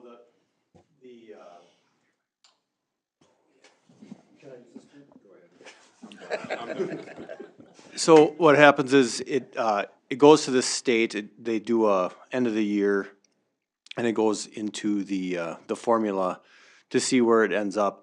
And it goes in August. I think the council would have to, or the city would have to kick in, it would be in August or September to make it. It can go all the way down to 90%. If it goes below 90%, then you have to kick in to get it back to 90. I don't believe we're there yet, but I haven't seen I try not to watch the market anymore. Yeah, there's two parts to that. That's why I want to make sure that we're thinking about the same part, right? Well, and The plus, market value of the pension decline. Is that- Right, so if the market value of the pension would go below 90% funded, the city would have to kick in money. The city and the rural would have to kick in money to get it back to 90% funded. Okay. So when we started the year, I believe we were at like 106% funded. So essentially, we had 16% worth of fluctuation there. I don't believe we're under that. And so you know about it in September then? Yep. July or August is when we get the thing back from the state. and We can add the numbers at the end of the year and do our own assessment of it and get us pretty close, but the final number from the state won't come until, it's like August. We just got it here 2 months ago, I think. It's like 9 months behind. Does that make sense? Right, right. When would that have to hit our 23 budget, or can we? You'd have to kick it in and it would be Before. 2023, August of 2023 or September. Okay, well after we've had our budget approved. Correct. And now, was it 2 people are retiring or 4, did you say? Because typically, So 4 people retired last year. None of them were able to collect because they're not 50. okay, So they're locked. So whatever the amount of years they had and whatever, so we're at 4150 a year now, so that's what they're locked at. If it goes up from there, they're still locked at the 4150. But all those numbers are still figured into that formula. So if everybody retired today, it's still figured into that formula. right. Are they at 50, do they have to take that disbursement, or can they still leave it in the fund? They can leave it in the fund, but it doesn't make them any money. It doesn't make them anymore? No, they're okay. locked, their number's locked, so essentially when they retire before 50, their money stays in there, and the idea is hopefully it's making the fund money, Right, but, I mean, they should take it out at 50 and then because. reinvest it somewhere else. Reinvest Yeah, it somewhere, right. yep. So typically when we've had people retire, that monthly contribution has increased as almost, yeah, you guys have been very good when there isn't people retiring, not asking for an increase. Now typically, that's why I wanna know if it was gonna be 2 or 4. 2 probably won't skew it too much if that, what is it now, 4150? Right, but if you increase it, it increases everybody's liability on that. Everybody's Yeah. liability throughout every Right. year of service. right? Correct. Yes, Yeah. so I mean, that's where it can be substantial if there is more than two people retiring. I mean, it's not necessarily a given, but I'm gonna guess that you guys will be asking for an increase from the 4150 to, Not this year, cause the fund can't 4,200. support it. oh, you won't be? No. Yeah, Okay, so last year, I think the big ask was because the fund was like 116%. okay, And could support the increase. Right. Okay. So, I mean, to be clear, we asked for an increase when the fund can support it. It has worked out in the last few increases that it's about when somebody's retiring. right, okay. So But the it two has weren't nothing tied to do with together. that person retiring. If the fund can't support it, we're not gonna ask for an increase. Okay, all right, I see. Our whole idea is so that the city does not have to kick any money into it. Right, okay, That's our goal. So Perfect. I think we left enough cushion there, the last time. Okay. Now, granted, do we expect to see the market do what it did? No, but I do believe we had a pretty good cushion there. okay, all right. Does that answer the That questions? does answer the question. I was just kind of curious because it seems to always had been when there's people Right, retiring. yeah, the that fund we won't would- support an increase this year. We Okay. won't be coming to, Okay. And then hopefully before I retire. I was just kind of curious too. I just made some notes here. The 7 lots by 3 different companies. I know you're not prepared to talk to them, but are there plans to build them, or are they just speccing these and buying these lots at So, a reduced yep, rate? so state or- law requires that, when we sell an EDA lot, that construction must begin within a year. Oh, yes, And so, okay. yes, all 3 companies plan on building, within the year. Well, I guess they have to, and they know that. Okay, that's great news. I didn't realize that, so that's fantastic. And then what did we ever decide on, and I apologize that I had missed that, budget meeting. We planned it, that special budget meeting 3 weeks out, and by the time it came, I wasn't able to make it, but what was ever discussed about the sergeant position? They wanted to add another sergeant, and I had some questions about that too. Yes. So following that meeting, it was decided to include in the budget the addition of a sergeant, and then a patrol officer. Initially, we'd talked about, adding, there'd be the second sergeant, and then create 2 teams, and then add what would be the 7th patrol officer that would help with fluctuations in schedules, as well as if we have continued turnover, as well as, I know that, both, Chief and Sergeant Applin have a lot of administration tasks on their desks, and just having another patrol officer would help kind of be able to divvy out some of those administration tasks and get some of those completed. Okay, well, I guess my biggest issue is that we were having a supervisor that would have 3 people underneath them, and I understood in talking with Tim at a previous meeting that, it's trying to, if they need a supervisor, it always seemed to fall to him, and I wanted to see if there wasn't a way that maybe you have the chief and the sergeant can't be off on the same weekend or whatever else. They're almost like on call in case one of them needs to be. And I had some questions on why would a supervisor be necessarily called if it's, obviously if it's shots fired or something huge, I understand that, but I was just kind of curious on what would precipitate a need to have a supervisor out there. Well, and some of that, not only guidance on the road, but I know, where if you talk about almost every other department in the city, you may have a supervisor overseeing a group of people, but they're only working during this 8 or 9 hours, and the supervisor working at that same time. A police department stuff, because you would be supervising people over a 24-hour day, and when you only have one of them, that supervisor could be answering a call at 2 o'clock in the afternoon or 2 o'clock in the morning. Right, yeah, well, and again, my point is that we do have 2. We have a chief, and then we have and I would think that one of those 2, if the phone rings at 2 o'clock in the morning, you gotta get up. They're all getting 6-figure salaries. I think the residents of the community would expect them to do that. If it's truly and I'm needed. sure they're due, but they do definitely have different tasks. Your chief is kind of overseeing a much larger scope of the whole department, whereas your sergeant really is digging into the day-to-day nitty-gritty with each of those officers and making sure that they feel comfortable with what they're doing, and especially when with the turnover we've had, it'd be one thing if we had officers that had been around for 10 years, those calls would be a whole lot less frequent, but we have been the unlucky one that we've been having officers go other places, and so under new training officers especially, you want to make sure that those officers are, I would rather have them calling our sergeant than not calling and being in the news 2 days later because something happened that we could have controlled if we just had a call to a sergeant, so. Agreed, but ultimately, the point I was trying to get to was, and your graph was great, but it's making up 33% of our budget, but yet I was reading the paper, the city of St. Paul, it only eats up 17% of their budget.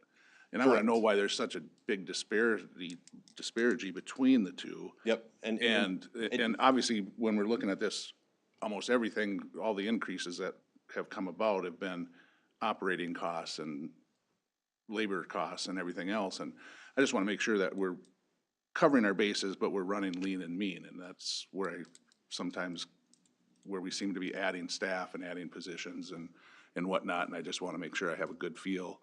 I think And- you responded to my question on that. Yes. And Josh did provide a chart or a summary of how we compare to that 30-some percent, so we were certainly not an outlier by any means. Okay. That, And in fact, we were running a little low.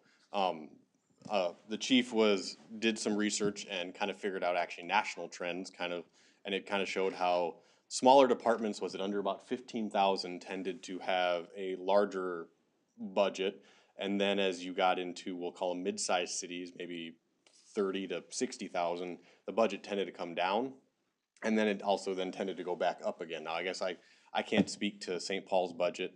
I know like when I talked to Shakopee, they gave me a number back and it was high 20s, I think. But they also then said, well, you have to remember too that we have a community center in here and we have a public pool that we're paying for. And I think Jordan mentioned that they've got 2 or 3 other things that they're paying for that New Prague doesn't necessarily have on the books. And so just to look at straight percentage of the overall fund, you have to also take into account the various things those funds are taking care of. And some cities have more, some cities just have less. Okay, I just wanna be able to explain it to. Yep. And Because yeah, surprisingly, people do see that and they know that it's what the yeah, and percentage is. I can send you all that stuff from our third budget meeting if you want, kind of how we laid out the justifications for that too. No, actually, you guys explained it just fine. I just wanted to make sure I could answer any questions that came up. And then where did we fall on the COLA? I know that we had and I know the police department was, I think, scheduled to be 2.5% or 2. Yep, so the police department was originally scheduled at 2.5%. Right now in the budget, we are sitting at 3% for staff. And we had discussed at that meeting, doing a 3% as well for the police department, since this inflation was kind of unknown. The total hit to the budget for that instead of 2.5% to 3% for the police department was a little over $4,000, I believe. I can't remember the exact number off the top of my head.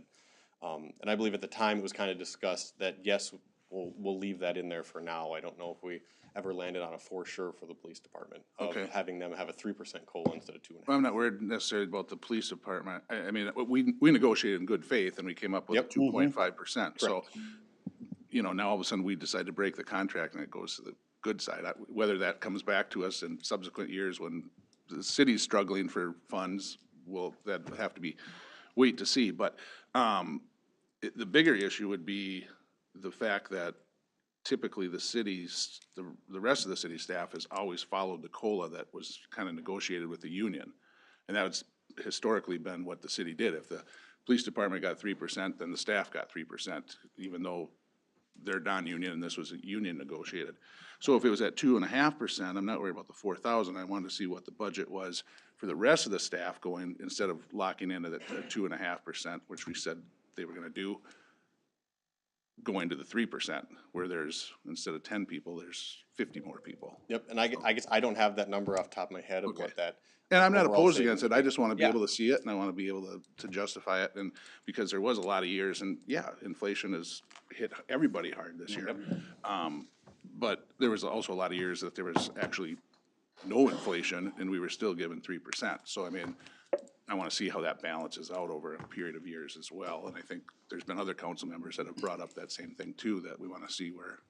Yeah, I mean, we can definitely get you that number for Where the that next lies. meeting, since we're not approving any budget tonight. Okay. Just so you can see what that change would be. And again, I'm not trying to pull it away from anybody, but I wanna make sure I know where it is. And I do commend you from going from 5% to 3.51, so, I appreciate that extra work trying to find that, so. I just wanna make sure we can't get it any lower, but. Second that. Maggie, do you have any questions? Bruce? Matt, you mentioned in your talk, the on-call proposal. I think we talked about that months ago, so you're just saying that that's in the numbers now? The on-call for the wastewater people? Correct. Yeah, for But all we're- cities, yeah. and you're gonna- Wastewater, street department. Okay. Yeah. Yeah, it was in there from the very beginning, budget, meeting number one, and it was Okay. already in there. And just remind me, I understand wastewater, but you said street now. Street on-call would be for what kind of? Streets on call covers pretty much everything for, even from parks wise, our park guys are not on call. It would be a sewer backup to, So you always have a person on call and they'll get paid now that, and they wouldn't have been before? they get paid now. I reached out to local cities because it's always a concern of employees that we're not being compensated like other cities are. So I looked into it, and we are not being compensated the way other city employees are. We were pretty far down, so we have an increase. So before they were getting 1 hour per day just to be on call. We have that proposed to be increased to 1.5 hours a day, Monday through Friday, and then 2 hours a day for Saturday and Sunday. Whether they get called out or not, they just get. That's just to yeah. be on call, and then when you Right. get called out, then. Then it goes. Yep, Yeah, it's okay. just. Yeah, so there really are you're many paying step- them to stay in the area. So how They many- can't go off to a football game. Are you coverage the whole day with on-call people then? Yes, 24/7, someone will be on call, covering the whole, And it just works out to be 1.5 hours for a particular person? yes. Okay. Yep, and again, they are stipulated to 25 minutes, circle around New Prague, 25 minutes, you have to be responding to that call. So it is an inconvenience to them. And then you said wastewater rates, when were those going to affect the increase? Did you say increase in wastewater? A 2% increase for storm and sanitary, And that would go into effect when? January 1st. Okay. Going back to the on-call, and I like the idea, I think that's right, those guys do get stuck a lot. Is it the same amongst all city staff, the water, the utilities? Utilities, cities, all the way Okay, across. so we that's stay all, equal. Yep. everybody's, Yes, okay. and it's same in that it's based on the hourly rate, and so if, you get paid 1.5 hours, not necessarily the same dollar amount. Right, I understand, okay. You said about a speed trailer, Jim? Is that a second speed trailer then? That we'll have two of them? It is just a speed sign that Or- gets mounted along the street. Oh, so it'd be attached to a street sign A pole? pole, and then it would have a solar panel on it that would operate it. So that's gonna be permanent at that spot? That's the idea, that it would be permanent. Could it be moved? Yeah, it could be Oh, okay, removed but from it's gonna there be- if we decide. I know initially when I was filling out the grant, Ken and I had talked about a place that we would have it, and in that discussion, it was on 10th Avenue Southeast. Okay, coming into town, I hope? Yeah. Yeah, cause I get a lot of complaints. This is a little bit, but I'd like to know the price of one of those, because maybe we could hit up sometimes there's groups out there that'll buy one. This one was $5,000. Okay. And does that have a radar on it too? Yep. Or, Yeah. yeah, it's a speed sign. It'll display the speed of the vehicle coming towards it. Okay, It also has a traffic counter on it, that can do speed studies with it. Do you want your name on the one you buy? no, it's gonna be the Bruce Wolf Memorial. You weren't here when I explained that. I have to do something to get it then. Were there any other questions right now? No, I don't. Anybody else? No, I didn't, we're gonna have one more meeting though, right? So we can, Yes, yeah, so the budget, and levy will be approved at the next council meeting. okay. And in that meeting that I, again, missed, and I apologize, but did we go over the debt service funds and the different various funds at that time? We can, I don't remember if are they called out in the actual packet itself? Yeah, so if you look in the little booklet, it calls out each individual fund and what we owe, towards it, but yeah, I think the total number, like 821,000. Okay. All right then. And we're to the point of a public hearing comment period. So I would like to open the public hearing if anyone wants to speak to Truth in Taxation, come to the podium and state your name and address and your question, and we'll try and accommodate your question. You have 5 minutes to speak, and all questions, well, it's recorded, so. Does anybody want to speak for the Truth in Taxation hearing? Any questions? Any questions? Sure, come on up.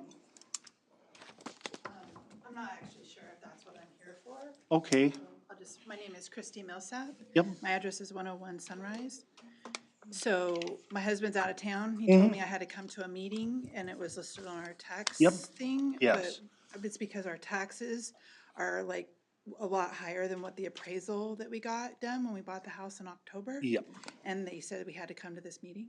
No, you don't, you can come and ask questions. Can you explain to her how it works in, because you're from Texas, right? Or- I am from Yeah, Texas. yeah, and that, Yeah. not to, but you're new to the.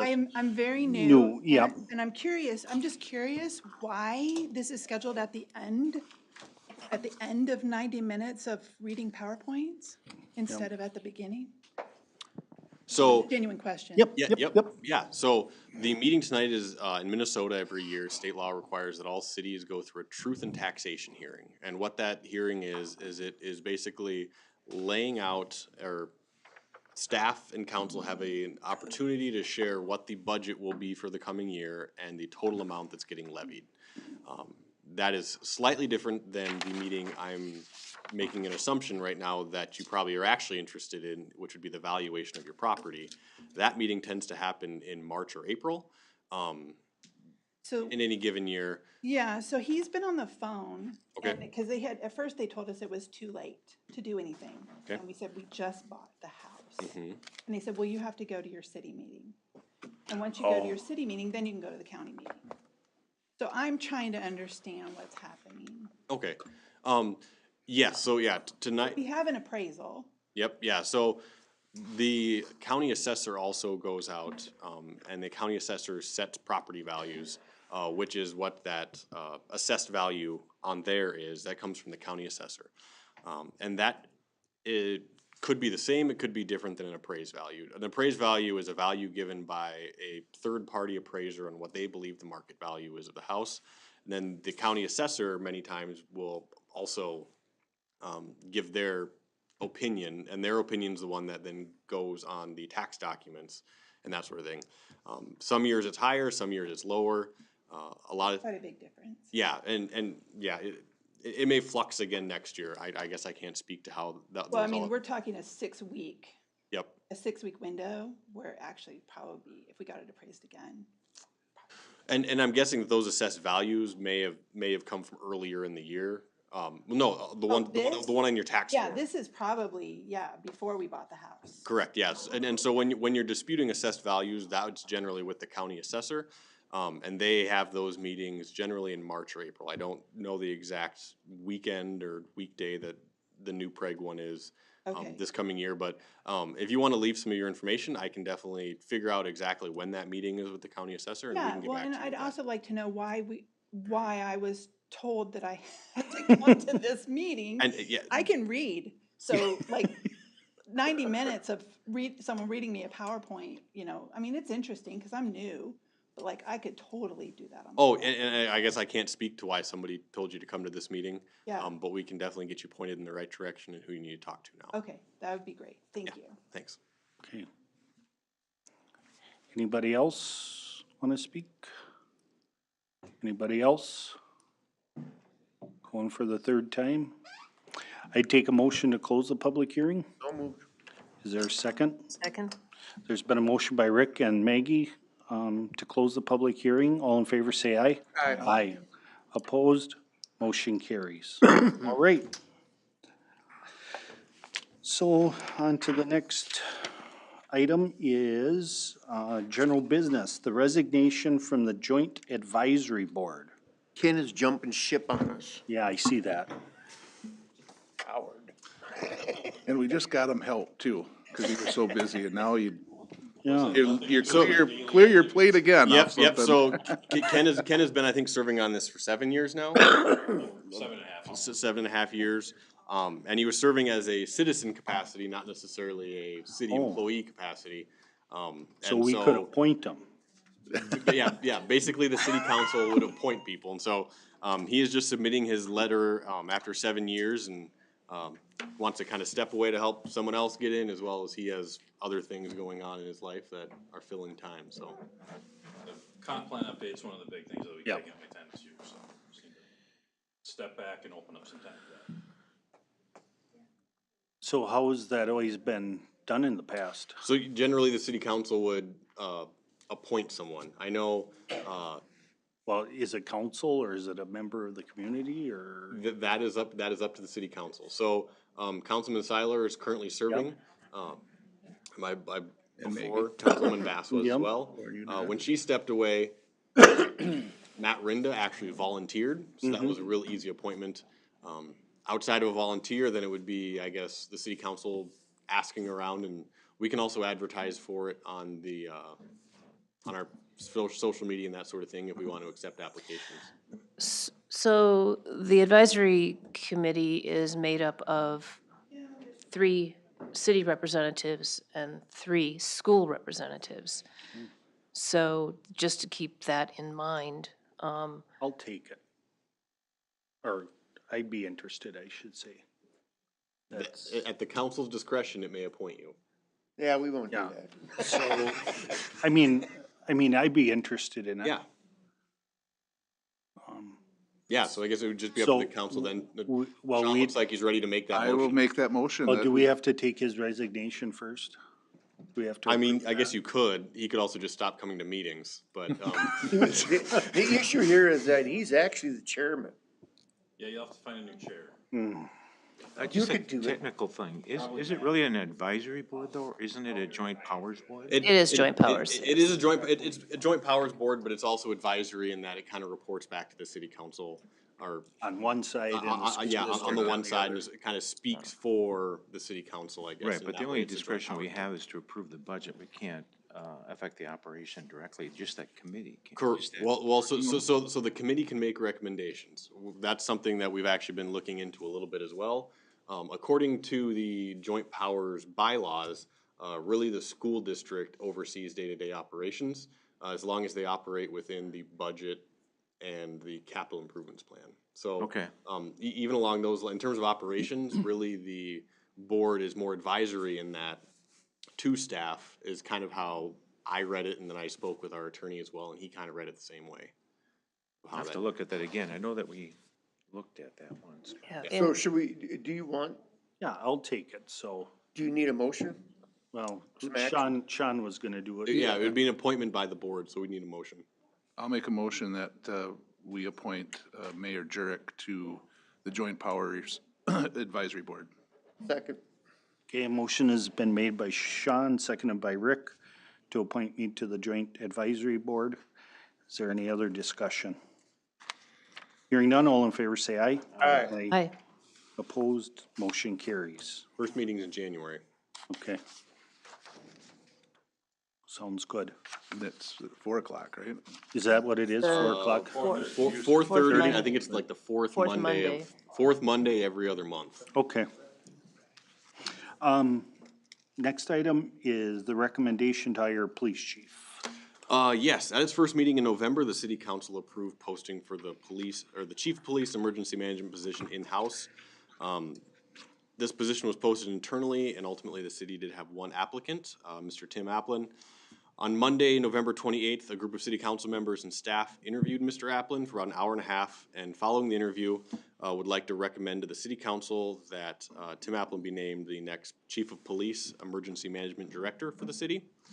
At this meeting, Mayor Jurek, Councilwoman Bass, and Councilman Wolf were joined by Finance Director / HR Robin Pickle and myself.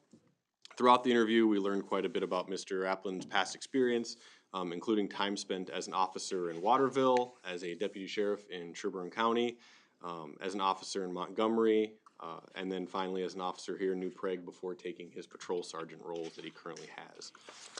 At each spot, he's continually improved and advanced himself, including becoming part of a K-9 unit, being part of a SWAT team, and taking police chief leadership training, and ultimately just working and networking with officers and leaders as he's gone through his career to try to gain skills that allow him to further his career. So, acknowledging his lack of experience with financial matters, Mr. Applin did kind of show throughout the interview with many strengths that are considered vital to management, including leading with collaboration, engaging the community, and really looking to the future and just constantly maintaining a line of communication both with his department and with leadership.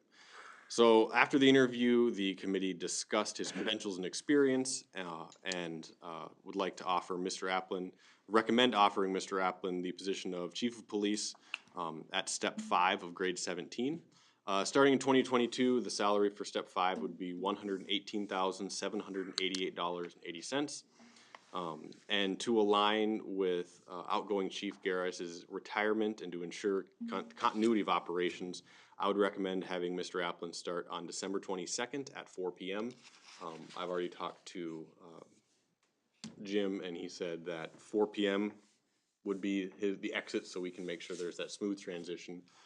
Unlike probably any other position in the city, I'll admit even myself, if there was a 7-hour gap and there's no, the city administrator can be gone for 7 hours and the city continues, but the police chief and emergency management director, really, you want to make sure there's always somebody in charge making that decision. So I guess coming out of that, the committee recommended, like I said, offering Tim Applin the position of police chief and emergency management director with starting salary at Step 5 of Grade 17. Okay, I'll make that motion to approve the recommendation. I'll second. Is there any questions, discussion? No, I guess I would just rise to support the resolution. I felt that Tim gave a good interview and really exhibited his planning, his organizational skills, and was able to cite different experiences and different technical education that he's had that really supports some of those areas. Not only that, but also his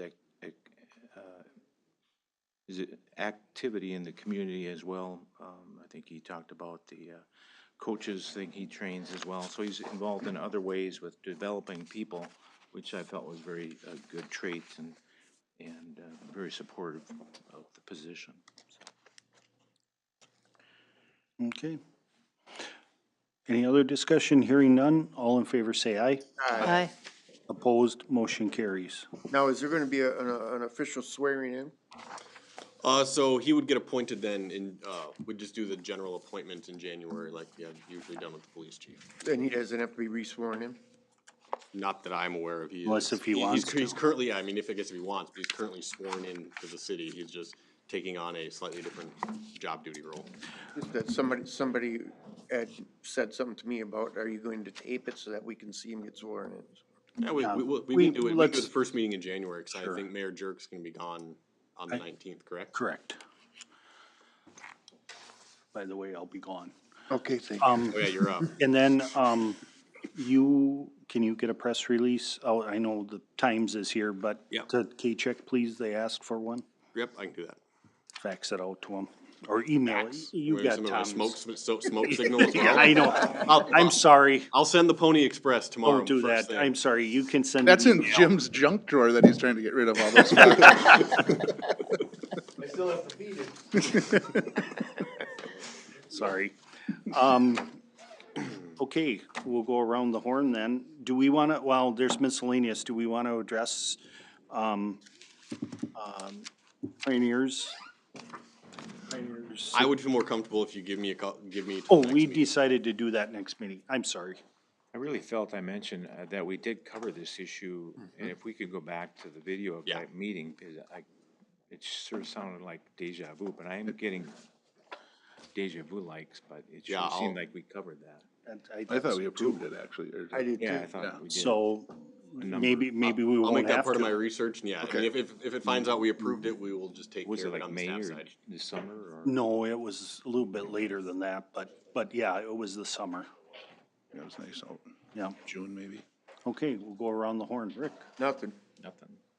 Nope. I have nothing? Nope. No. Okay, One thing I do wanna bring up, was the paperless packet issue. I know we passed a policy basically saying today would be our first paperless, day. Ultimately, I think we received 4 requests throughout the day for paper packets.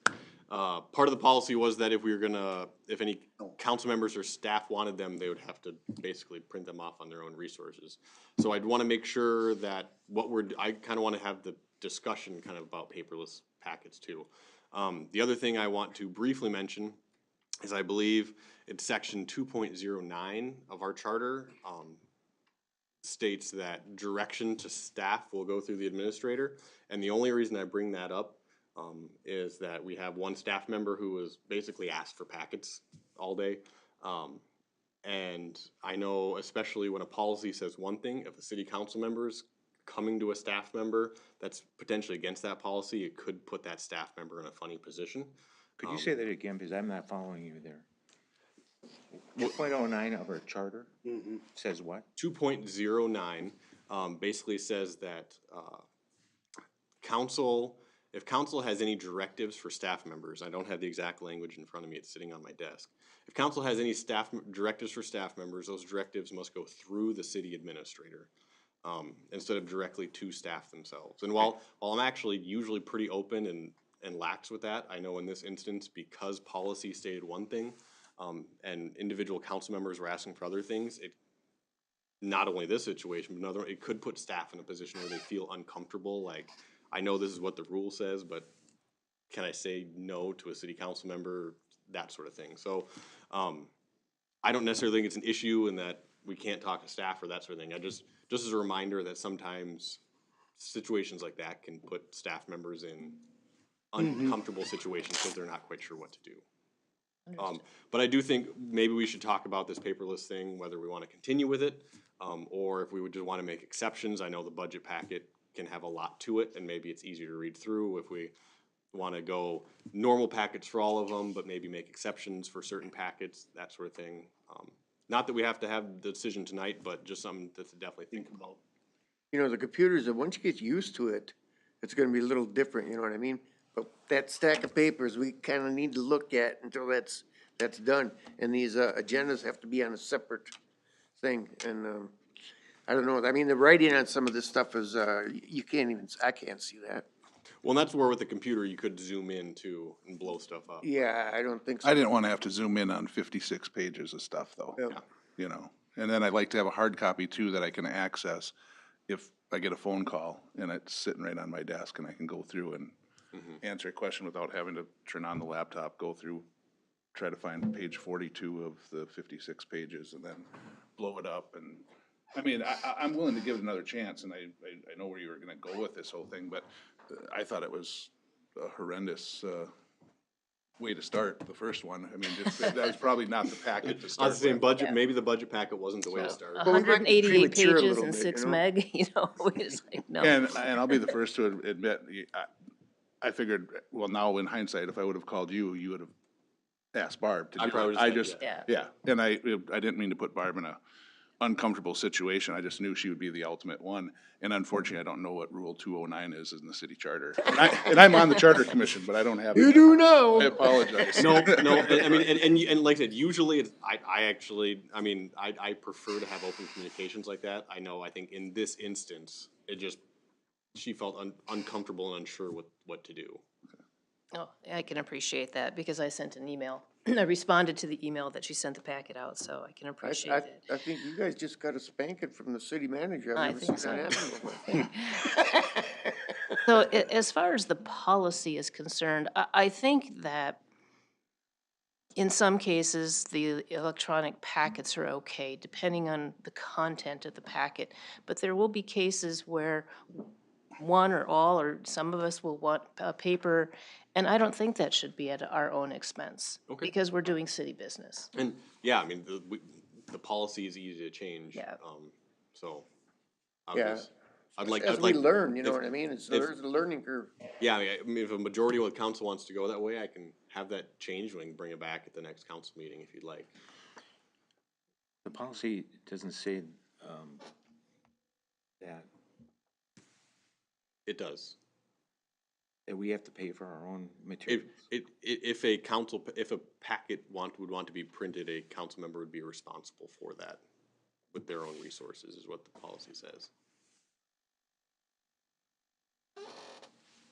Really?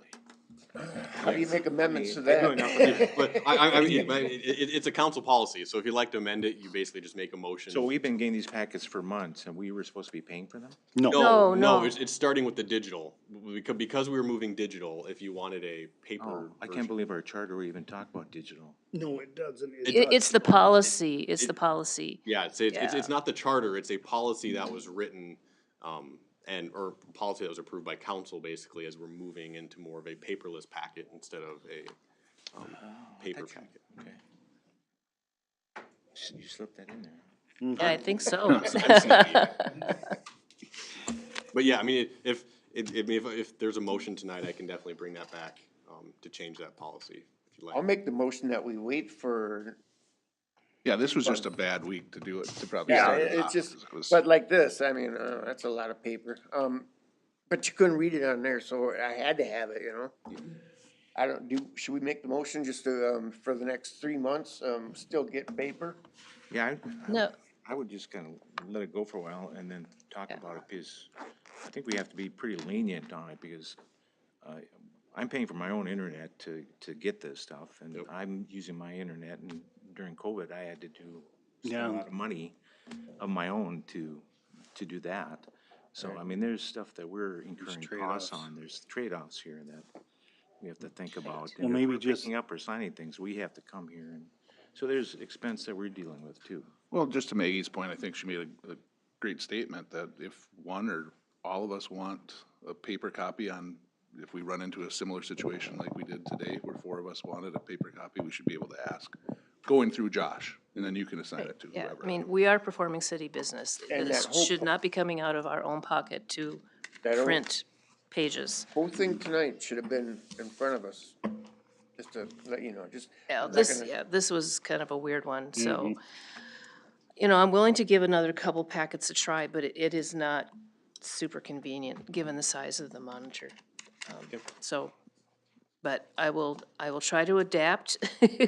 But I still want to address the policy that in the event we run into a packet like this, that we're not printing it at our own cost. I agree on that one. Just to change tunes, I really want to say that it's kind of impressive listening to all the talks and the notables that were talked about. There's a lot of things getting done, and a lot of things going in the right direction. It's really kind of fun to hear that. And I hope the residents can feel that way about it, because I can see it in your reports. It's good. That's all I've got. Okay, Robin? Ken? Bruce? Jim? Just an update on Chalk It Up. Spoke with the owner last week. The proposed business to open up at Chalk It Up. They are still working towards doing what they need to in the building to get a occupancy certificate, but at this time, they have withdrawn their alcohol license application. I will stop over there this week sometime just to try and touch base with her and see where they're at. But they're working with Scott and Ken to get up to code that they need to be able to open up their business yet. What's behind that, I wonder? Hmm? What's behind that? Why- Why would they just say, oh, never mind, on the liquor license? On the liquor, she indicated when I talked to her that they had emailed the city earlier, Barb, saying they were not gonna be opening up and not pursuing anything.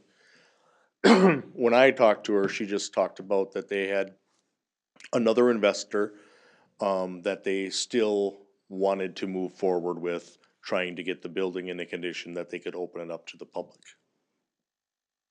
But that they were, at this time, not interested in opening up with an alcohol license at this time. That's what she shared. They still have to meet code though, so just them dropping the alcohol. Yeah. Doesn't change that No, at all. no, they're still Okay. working with Scott to make sure they have everything in place that they need I see. to. Is that an ADA? Is it just getting more expensive through ADA? Part of it, Because the thing goes up, you know what I mean? And even when it was a bar, I could never get in there. Yeah, they need to complete a code analysis with an architect putting that together, but it could mean adding an ADA lift, it could mean changing some of the offering. Yeah, just a rental house update. So at the last council meeting, that was decided to, let the tenant know she had, 30 days or as long as I can get the insurance company to extend the month to month. I ended up getting the insurance to extend it until April 1st.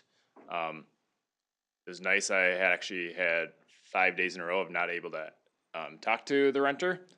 Stopped there multiple times every single day.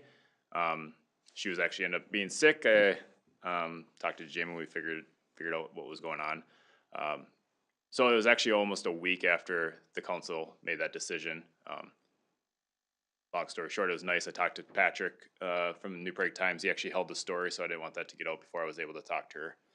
So after talking to her, she found a place pretty quick, it sounds like.